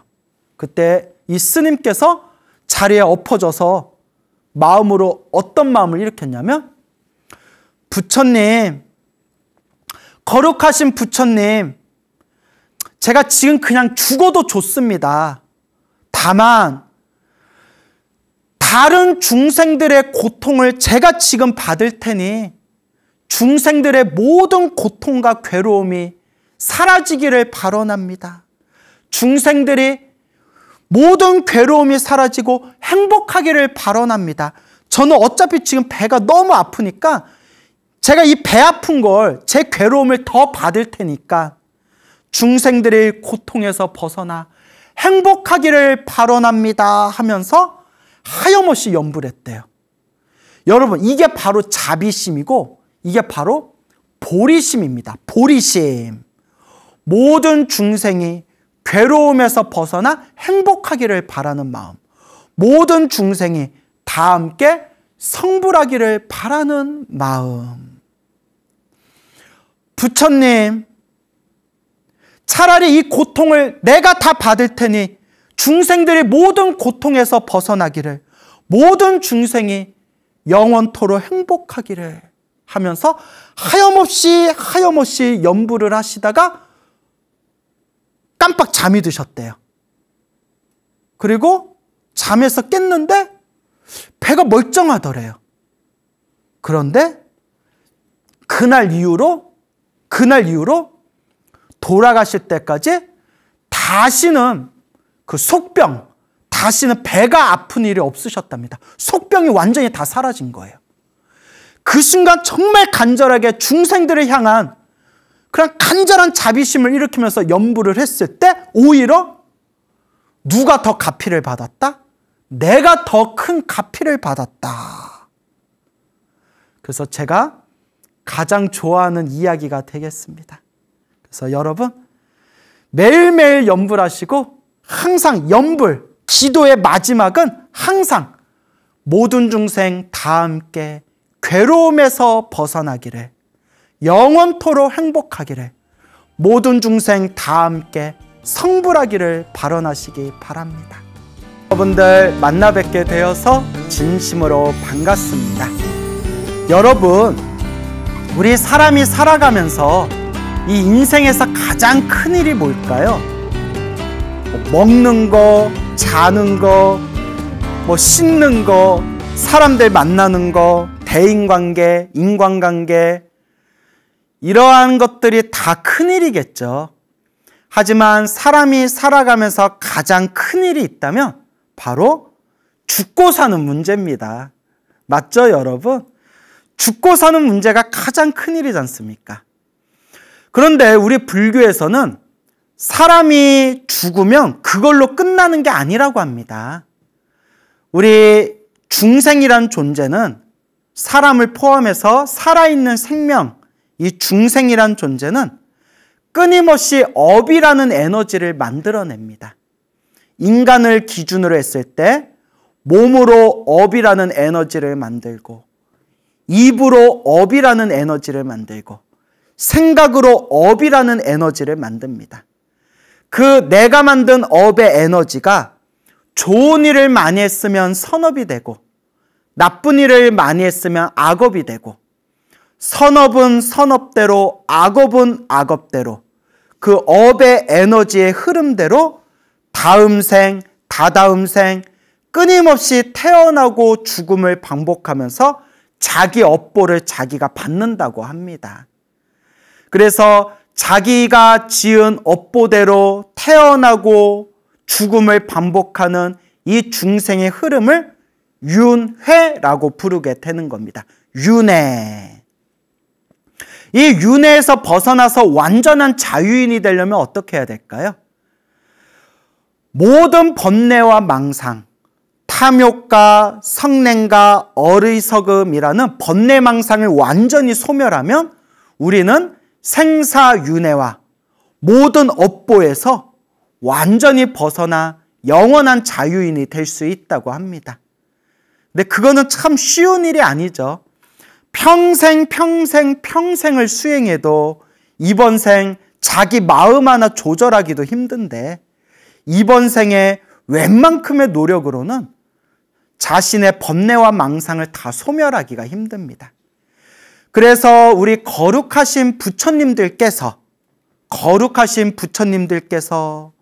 한 명의 중생이라도 놓치지 않고 이 윤회 세상에서 한 명의 중생이라도 구제하시기 위해서 부처님의 자비의 힘으로 만드신 그런 성불학교, 불국토의 세계가 바로 극락세계가 되는 겁니다.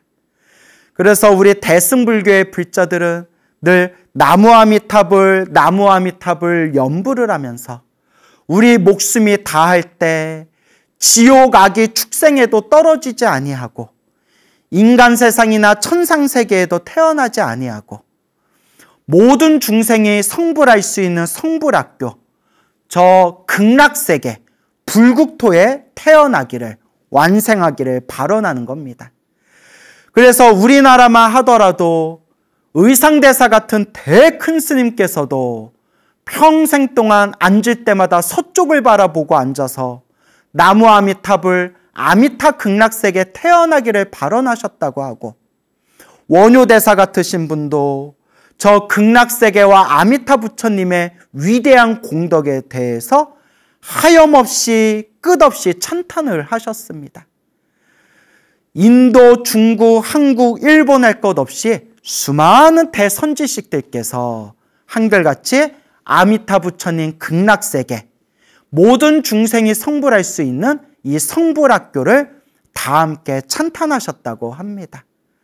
그런데 사람들 중에는 우리 같은 평범한 불자들이 어떻게 극락세계에 쉽게 태어날 수 있겠냐라고 오해하시는 분들이 있습니다. 아닙니다. 부처님께서 극락세계를 만드신 이유 자체가 우리같이 평범하고 업장 많은 중생을 한 명이라도 더 제도하기 위해서 만드신 게 바로 극락세계입니다. 그러니 나이가 많거나 적거나 아는 것이 많거나 적거나 할 것 없이 오로지 부처님을 믿고 연불하면 반드시 극락세계에 태어날 수 있다라고 경전에도 증명하셨고 수많은 선지식들께서 증명하셨습니다. 그래서 어느 평범한 노보살님, 평범한 나이 많은 할머니께서 그렇게 연불하시고 가족들의 연불 공덕의 힘에 의해서 극락세계에 태어나신 이야기를 들려드릴까 합니다. 그 우리나라에 좋은 책을 많이, 좋은 불교 서적을 많이 번역하신 그런 각산 거사님이라는 분께서 쓰신 불교계 스테디셀러죠. 오대산 노스님 인과 이야기라는 그런 책에 나온 그런 이야기 중에 제가 여러분들께 그런 이야기 한 편을 소개해 드릴까 합니다. 내용이 좀 길어서 제가 좀 간략하게 몇 개 문장을 좀 빼서 좀 편집을 했음을 미리 알려드리는 바입니다. 그러면 각상 정원규 거사님이 번역하신 오대산 노스님 인가 이야기의 한 편을 여러분들과 함께 읽어보겠습니다. 제목은 염불하여 극락왕생하신 할머니. 왜 할머니는 지식인으로 대학 교수이다. 일생 동안 선을 행하며 다른 사람에게 산량하고 친절하였다. 처음엔 그분도 불교를 미신으로 여겼다. 그러나 불교는 미신이 아니며 인과 업보가 확실히 존재함을 믿게 되셨다.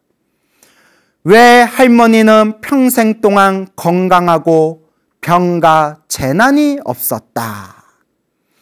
만년에 이르러 신체 곳곳에서 불편한 현상이 나타나기 시작하였다. 사실 이것은 정상적인 노화 현상이며 큰 고통은 없었다. 그러나 할머니는 몸의 수명이 다한 것이라 생각하고 스스로 애를 태웠다. 그 후에 양 여사라는 분이 여러 차례 가르침을 주었다. 모든 인연을 놓아버려야 하며 몸에 과도하게 집착해서는 안 된다. 그리고 지금은 많은 경서를 읽을 필요 없이 단지 일심으로 염불하여 서방 극락세계에 왕생하면 대자대비하신 아미타불의 가르침을 받아 우주 인생의 진리를 깨우쳐 모든 고통에서 진정으로 해탈할 수 있다고 하였다. 그래서 왜 할머니는 모든 인연을 놓고 염불하기 시작하였다. 본래는 완전한 채식을 하려고 하였으나 자녀들이 연세가 많아 영양이 부족해진다며 고기를 조금 먹기를 권하였다. 그래서 완전한 채식은 하지 못하였다.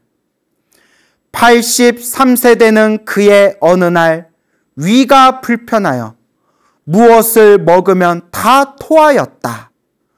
먹는 것도 많지 않았으며 게다가 언제나 토하니 정신이 맑을 때가 며칠 없었다. 횡설수설하며 혼미하였다.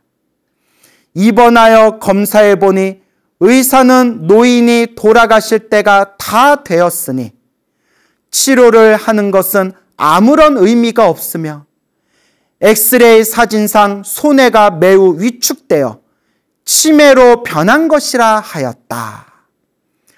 우리 온 가족은 모두 의사에게 100분의 1의 가능성이라도 있으면 최선의 노력을 다해달라고 부탁하였다. 그래서 병원에서는 수액 치료를 하기 시작했다.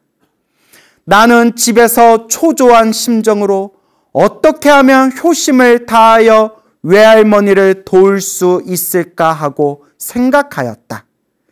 그래서 전화를 걸어 양 여사에게 가르침을 구하였다.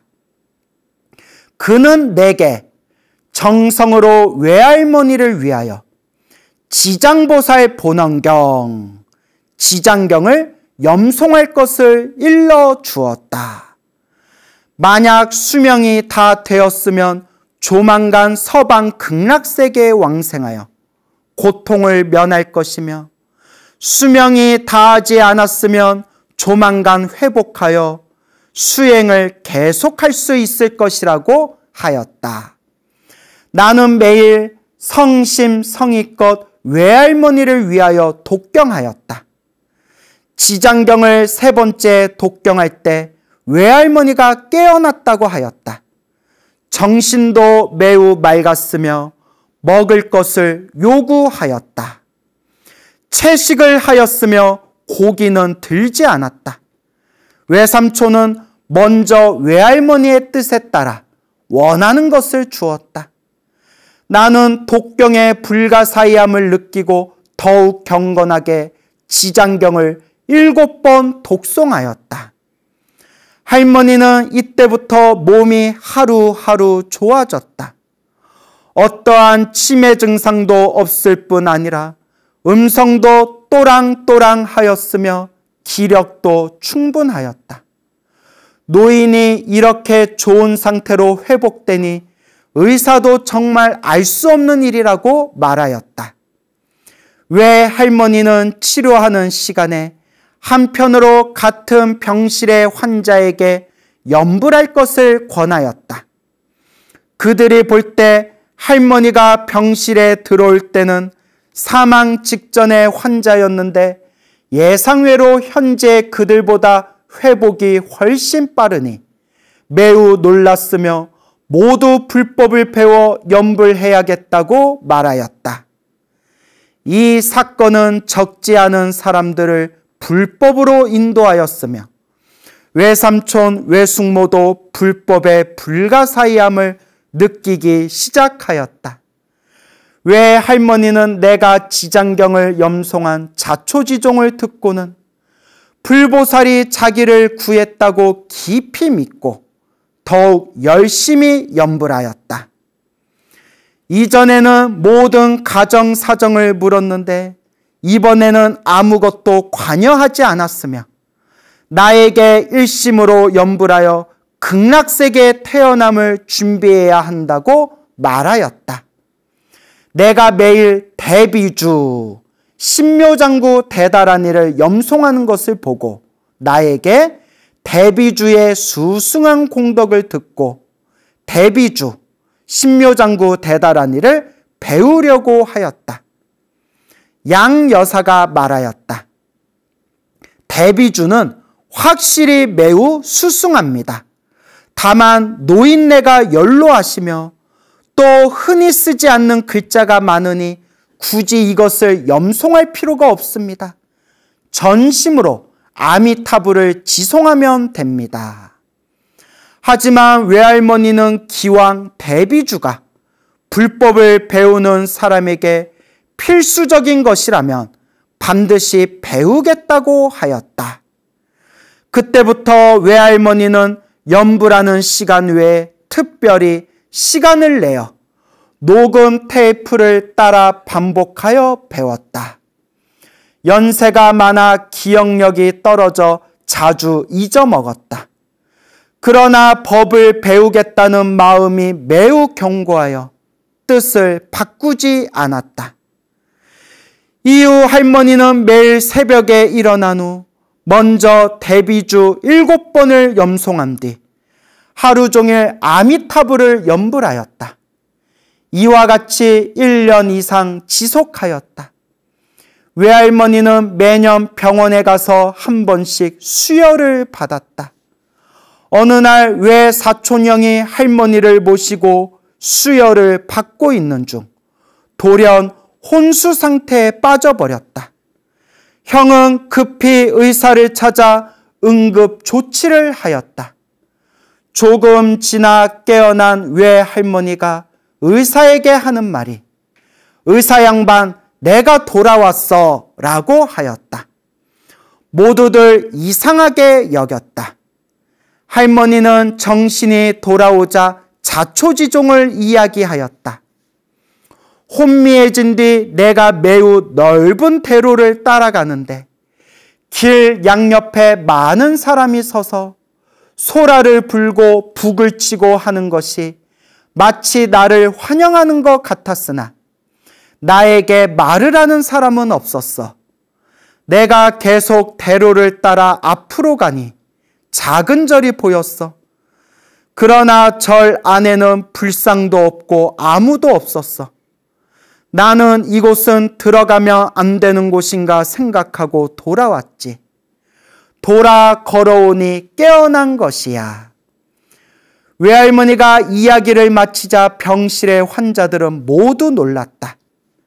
할머니를 치료하는 주치의가 말하였다.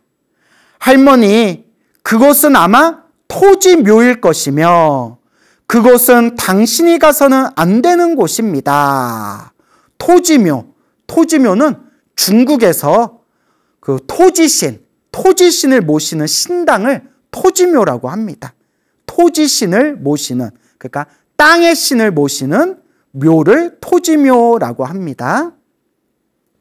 할머니, 그곳은 아마 토지묘일 것이며 그곳은 당신이 가서는 안 되는 곳입니다.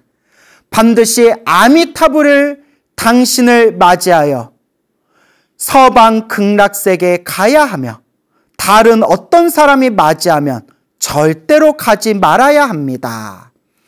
알고 보니 의사 선생님도 불교인이었으며 이것은 정말로 외할머니의 수행에 도움이 될 것이라 생각했다.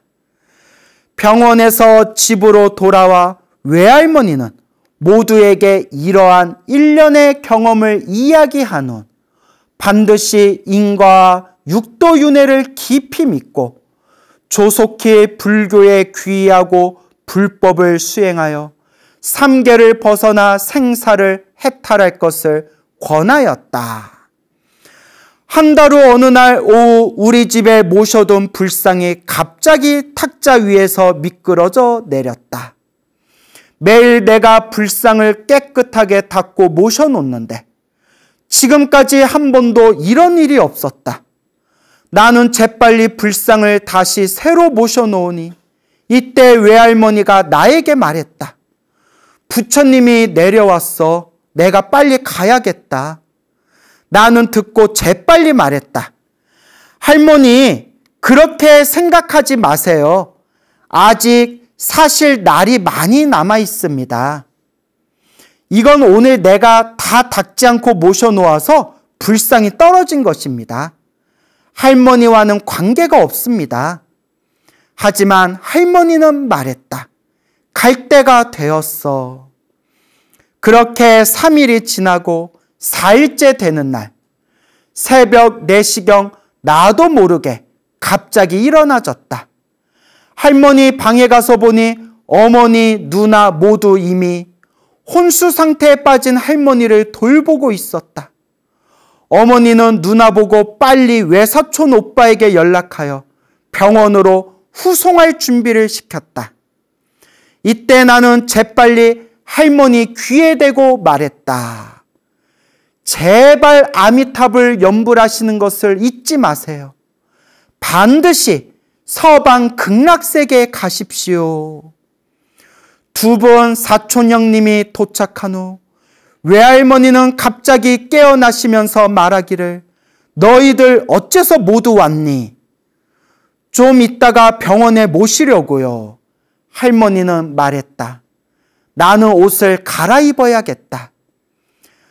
어머니가 할머니더러 조급해하지 마시고 가실 때 다시 입으시라고 하였으나 할머니는 그래도 옷을 갈아입으려고 하였다. 어머니가 물었다. 배고프세요? 배고프면 우유를 마시세요. 할머니는 우유를 한 잔 마셨다. 그리고는 침대 밑에 정리해둔 옷을 다 입은 후 갑자기 머리가 돌아가시면서 몸도 아래로 내려앉았다. 두 형은 급히 할머니를 침대로 모셨다. 어머니가 울기 시작하자 두 형은 울지 말아야 한다. 노인이 왕생하는데 영향을 주니 너희들은 옆방으로 가서 뒷일을 상의하고 우리들은 노인을 위하여 조념을 하겠다고 말했다.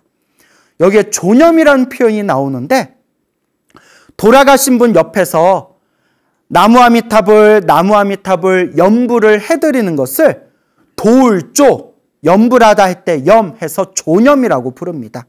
그러니까 돌아가신 분이나 이제 막 숨을 거두시려는 분 옆에서 염불을 도와드리는 걸 조념이라고 부릅니다. 나와 누나는 바닥에 꿇어앉아 큰 소리로 염불하고 아울러 할머니 귀에 대고 큰 소리로 말하였다. 반드시 믿음을 굳게 하고 극락세계에 왕생해야 한다고 하였다. 조념은 새벽 5시부터 시작하였다.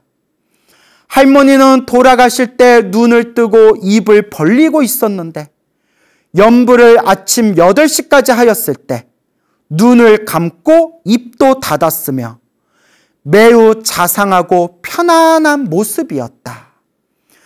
이때 친척들이 다 와서 장례를 상의하였다.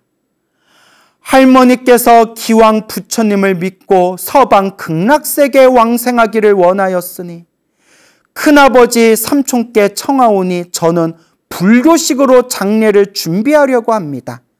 의견은 어떻습니까? 모두 일치하여 할머니에게 유익하다면 무슨 방법이든 모두 좋다. 사촌형은 다시 말하였다. 모두가 할머니에게 매우 효성스러우니 극락세계에 왕생할 수 있도록 다 같이 도웁시다. 슬픔을 자제하시고 큰 소리로 울지 마십시오. 연불을 원하시는 분은 우리와 같이 할머니 옆에서 연불하고 그 밖의 사람은 장례일을 상의하십시오. 화장한 후 나는 할머니에게 아미타경을 49일 동안 독송해 드리겠다고 발언하였다. 그리하여 극락 왕생하셔서 아울러 몸을 나타내어 우리들에게 안심시켜 줄 것을 희망하였다. 큰형과 형수도 매일 노인을 위하여 독경하였다. 독경한 지 사흘 후 사촌형이 전화를 걸어 나에게 알려주었다. 아침에 형수가 일어난 후 정리하느라 매우 피곤하여서인지 눈을 뜨려고 해도 뜰 수가 없었다. 이때 갑자기 눈앞이 밝아지면서 돌아가신 할머니가 그녀 앞에 서 있는 것이 보였다. 몸에는 스님 옷을 입고 이미 머리를 깎은 모습이었다. 생전에는 키가 작고 야위였는데 당시 키가 매우 높고 컸으며 야위지도 않고 얼굴에 홍조를 띠고 있었다.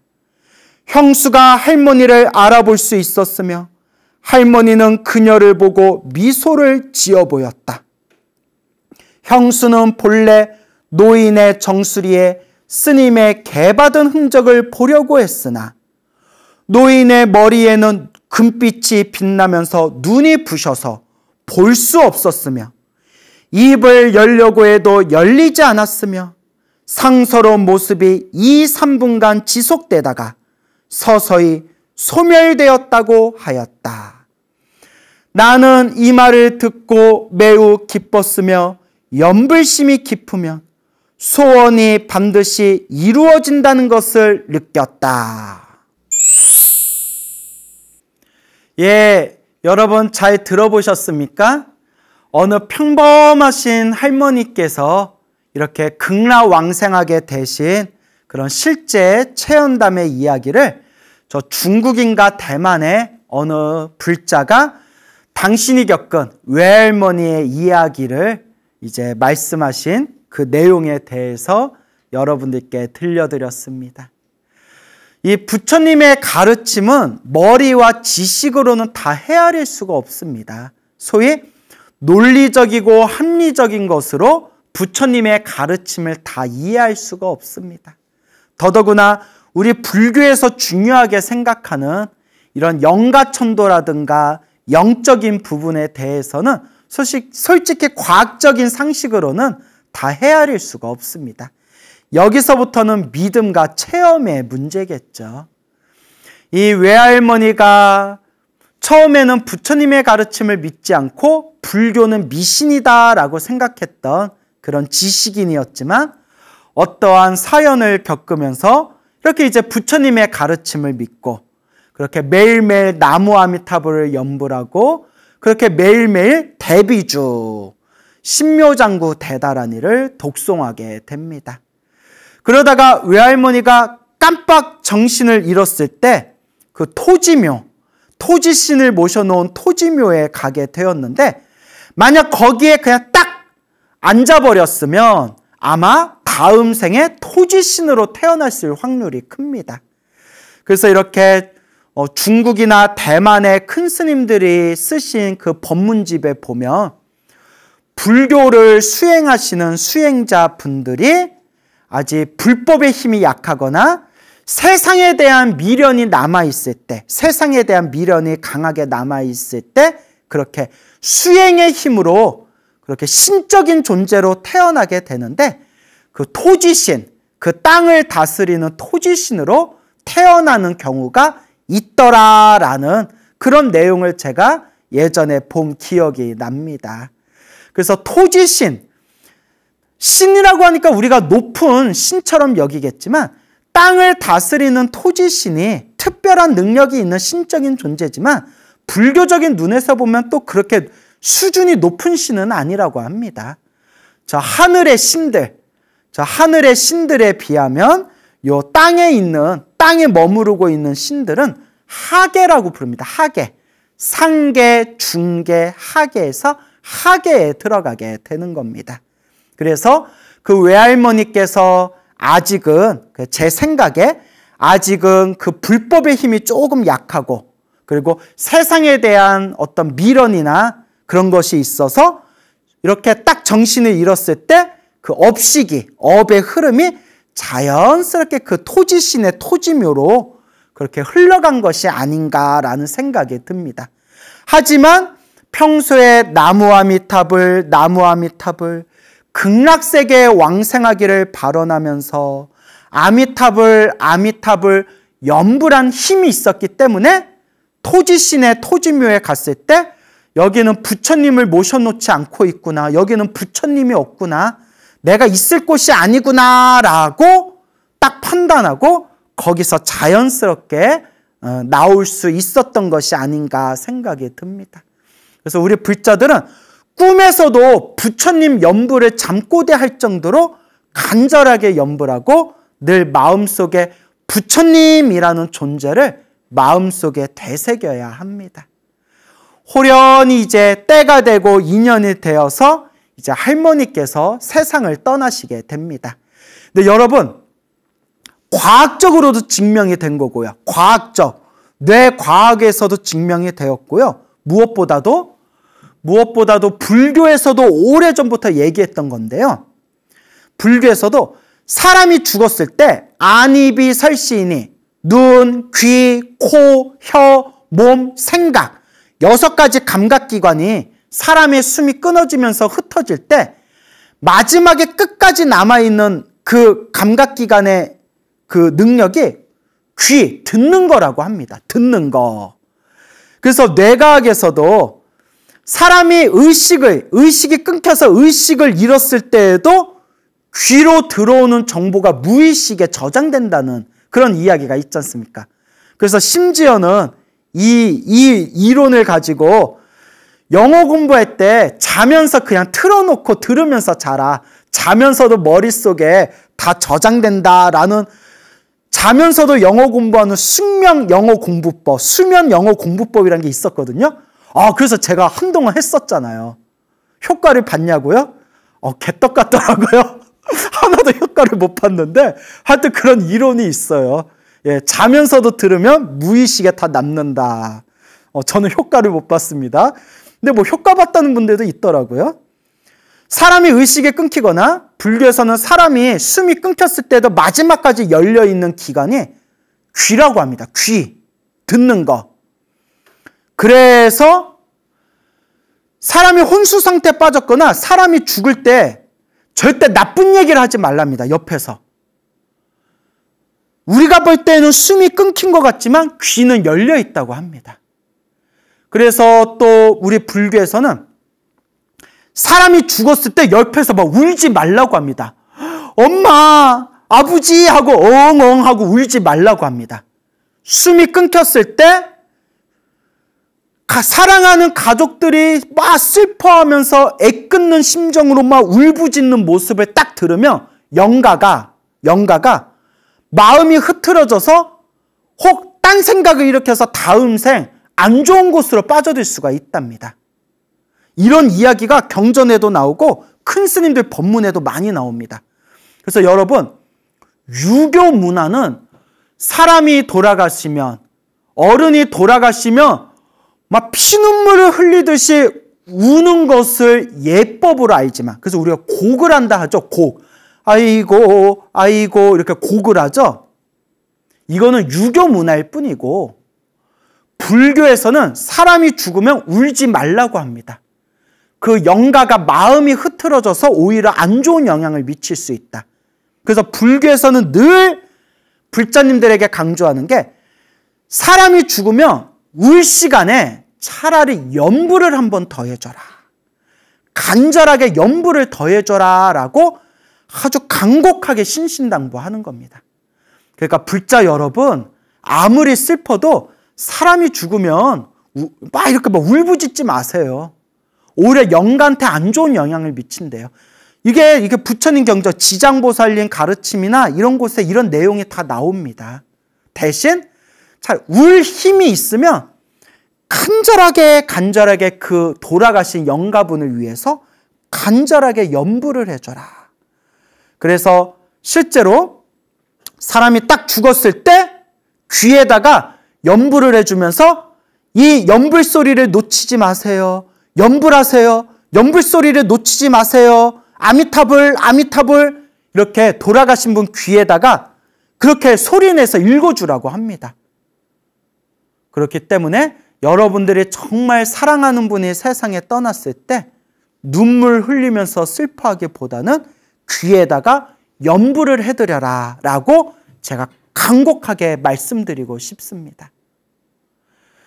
이와 같이 이 할머니가 결국 세상을 떠나시게 되었고, 이 손주분이 할머니를 위해서 매일매일 49일 동안, 49제라고 하죠. 49일 동안 매일 아미타경을 독송해 드리겠다라고 마음으로 맹세하고 이제 할머니를 위해서 독경을 올립니다. 그러면서 마음속으로 우리 외할머니가 극락왕생하셨다면 그 증거를 좀 보여주셨으면 좋겠습니다 라고 마음으로 희망했는데, 아니나 다를까 얼마의 시간이 지난 뒤에 형수님이 아침에 눈을 떴을 때 호련히 머리 깎고 삭발하고 스님의 모습으로 환한 황금색 빛을 발하면서 그렇게 할머니의 모습이 2, 3분간 환하게 나타나셨다가 사라지셨다라는 그런 내용의 흐름이 되겠습니다. 저는 극락세계가 분명히 있다고 믿습니다. 여러분, 막말로 극락세계가 없다면 우리 스님들이 백중 우람분절 때마다 우리 불자님들, 인연 있는 영가님들을 위해서 천도 연불 공덕을 지어드리고, 우리 불자님들 세상에 떠나시면 절에서 정성껏 49제 올리고, 또 나와 인연 있는 영가분들을 천도하기 위해서 천도제를 올리지 않습니까? 극락세계가 없고 윤회가 없다면 우리 불자님들이 지내고 있는 이 모든 제가 다 허망하고 거짓된 것이 돼버리는 겁니다. 다 서로가 속아가지고 있지도 않은 것을 있다고 사람들을 속이면서 죄를 지내는 게 되어버립니다. 과연 그럴까요? 저는 아니라고 봅니다. 제 얘기가 아니라 정토 삼부경에도 나오고 지장경에도 나오고 수많은 경전에도 나오지만 부처님은 분명히 극락세계가 있다, 육도 윤회의 세상이 있다라고 부처님께서 분명히 말씀하셨습니다. 그런데 세상이 말법시대가 되는지라 사람들 마음이 혼탁해지고 사람들 불심이 무너지고 사람들의 견해가 탁해지면서 이제 부처님을 믿는다는 불자들이 윤회를 믿지 않고 극락을 믿지 않는 시대가 되어버렸습니다. 실제로 자기가 불교 신자라고 하면서도 스님 저는 윤회를 믿지 않습니다 라는 사람도 봤고, 또 참선하고 명상하시는 분들 중에서 그냥 마음 깨치면 되지 무슨 극락이냐, 극락세계 같은 거 없다라고까지 얘기하는 분도, 그런 분도 제가 들어본 적이 있습니다. 참으로 무섭고 무서운 일입니다. 저는 제 머리로는 이해되지는 않지만 저는 아직 깨달음을 얻지 못한 범부중생이기 때문에 일단은 부처님 말씀을 믿고 의지하자라는 입장입니다. 일단은 부처님의 경전의 말씀을 일단은 믿고 의지하자. 부처님 경전에도 나오지만 우리 같은 중생들의 아르말이라는 것은 부처님의 깨달음에 비교해보면 거대한 태양 옆에 밤뒷불과 같다고 했는데, 우리같이 밤뒷불 같은 이 지식 아르말이 이 허망한 나의 알무로서 저 위대한 부처님의 깨달음을 헤아리려 하는 것이 얼마나 어리석은 일인가라는 생각을 수도 없이 여러 번 하게 됩니다. 그래서 늘 불자님들께 드리고 싶은 얘기가, 사람의 말을 믿지 마십시오. 번뇌와 망상이 있는 사람의 말을 믿지 말고 청정하고 위대한 부처님의 말씀, 경전의 말씀을 의지하시기 바랍니다. 부처님 말씀 경전에는 분명히 극락이 있다고 하셨고, 분명히 윤회가 있다고 하셨고, 또한 이 윤회에서 벗어나는 거룩한 수행의 길이 있다고 분명히 부처님은 말씀하셨습니다. 그리고 아미타경이나 무량수경 같은 그런 부처님의 경전에서 이 아미타 부처님 극락세계야말로 중생들을 성불시키는 최고의 성불학교, 바로 중생들이 성불할 수 있는 우주 최상의 불교대학교다라고 그렇게 우리 부처님께서 누누이 극락세계에 태어나라고 간곡하게 권유하셨습니다. 여러분, 우리 불자들이 부처님 말씀을 의지하지 않고 부처님 경전의 말씀을 믿지 않으면 도대체 무엇을 믿을 수 있겠습니까? 이 시대가 혼탁한 말법 시대인지라 부처님의 가르침을 올바로 이해하고 믿기가 참 힘든 시대입니다. 이럴 때일수록 우리는 사람에 의지하지 말고 법에 의지해야 됩니다. 부처님 말씀 경전에 의지하면 적어도 중간은 갈 수 있습니다. 하지만 부처님 말씀에 의지하지 않고 사람의 말에 의지하게 되면 10중 8구는 어긋난 길로 떨어지게 됩니다.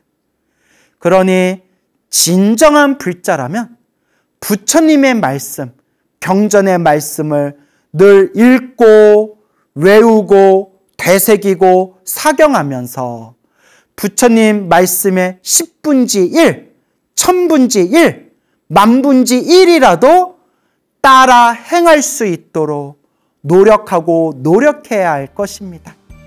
그래서 우리 수많은 우리 연불하시는 불자님들께서 극락세계 왕생을 마음의 발언으로 세우시고 연불하셔서 저 성불학교 극락세계 왕생하시기를 축원드리는 바입니다.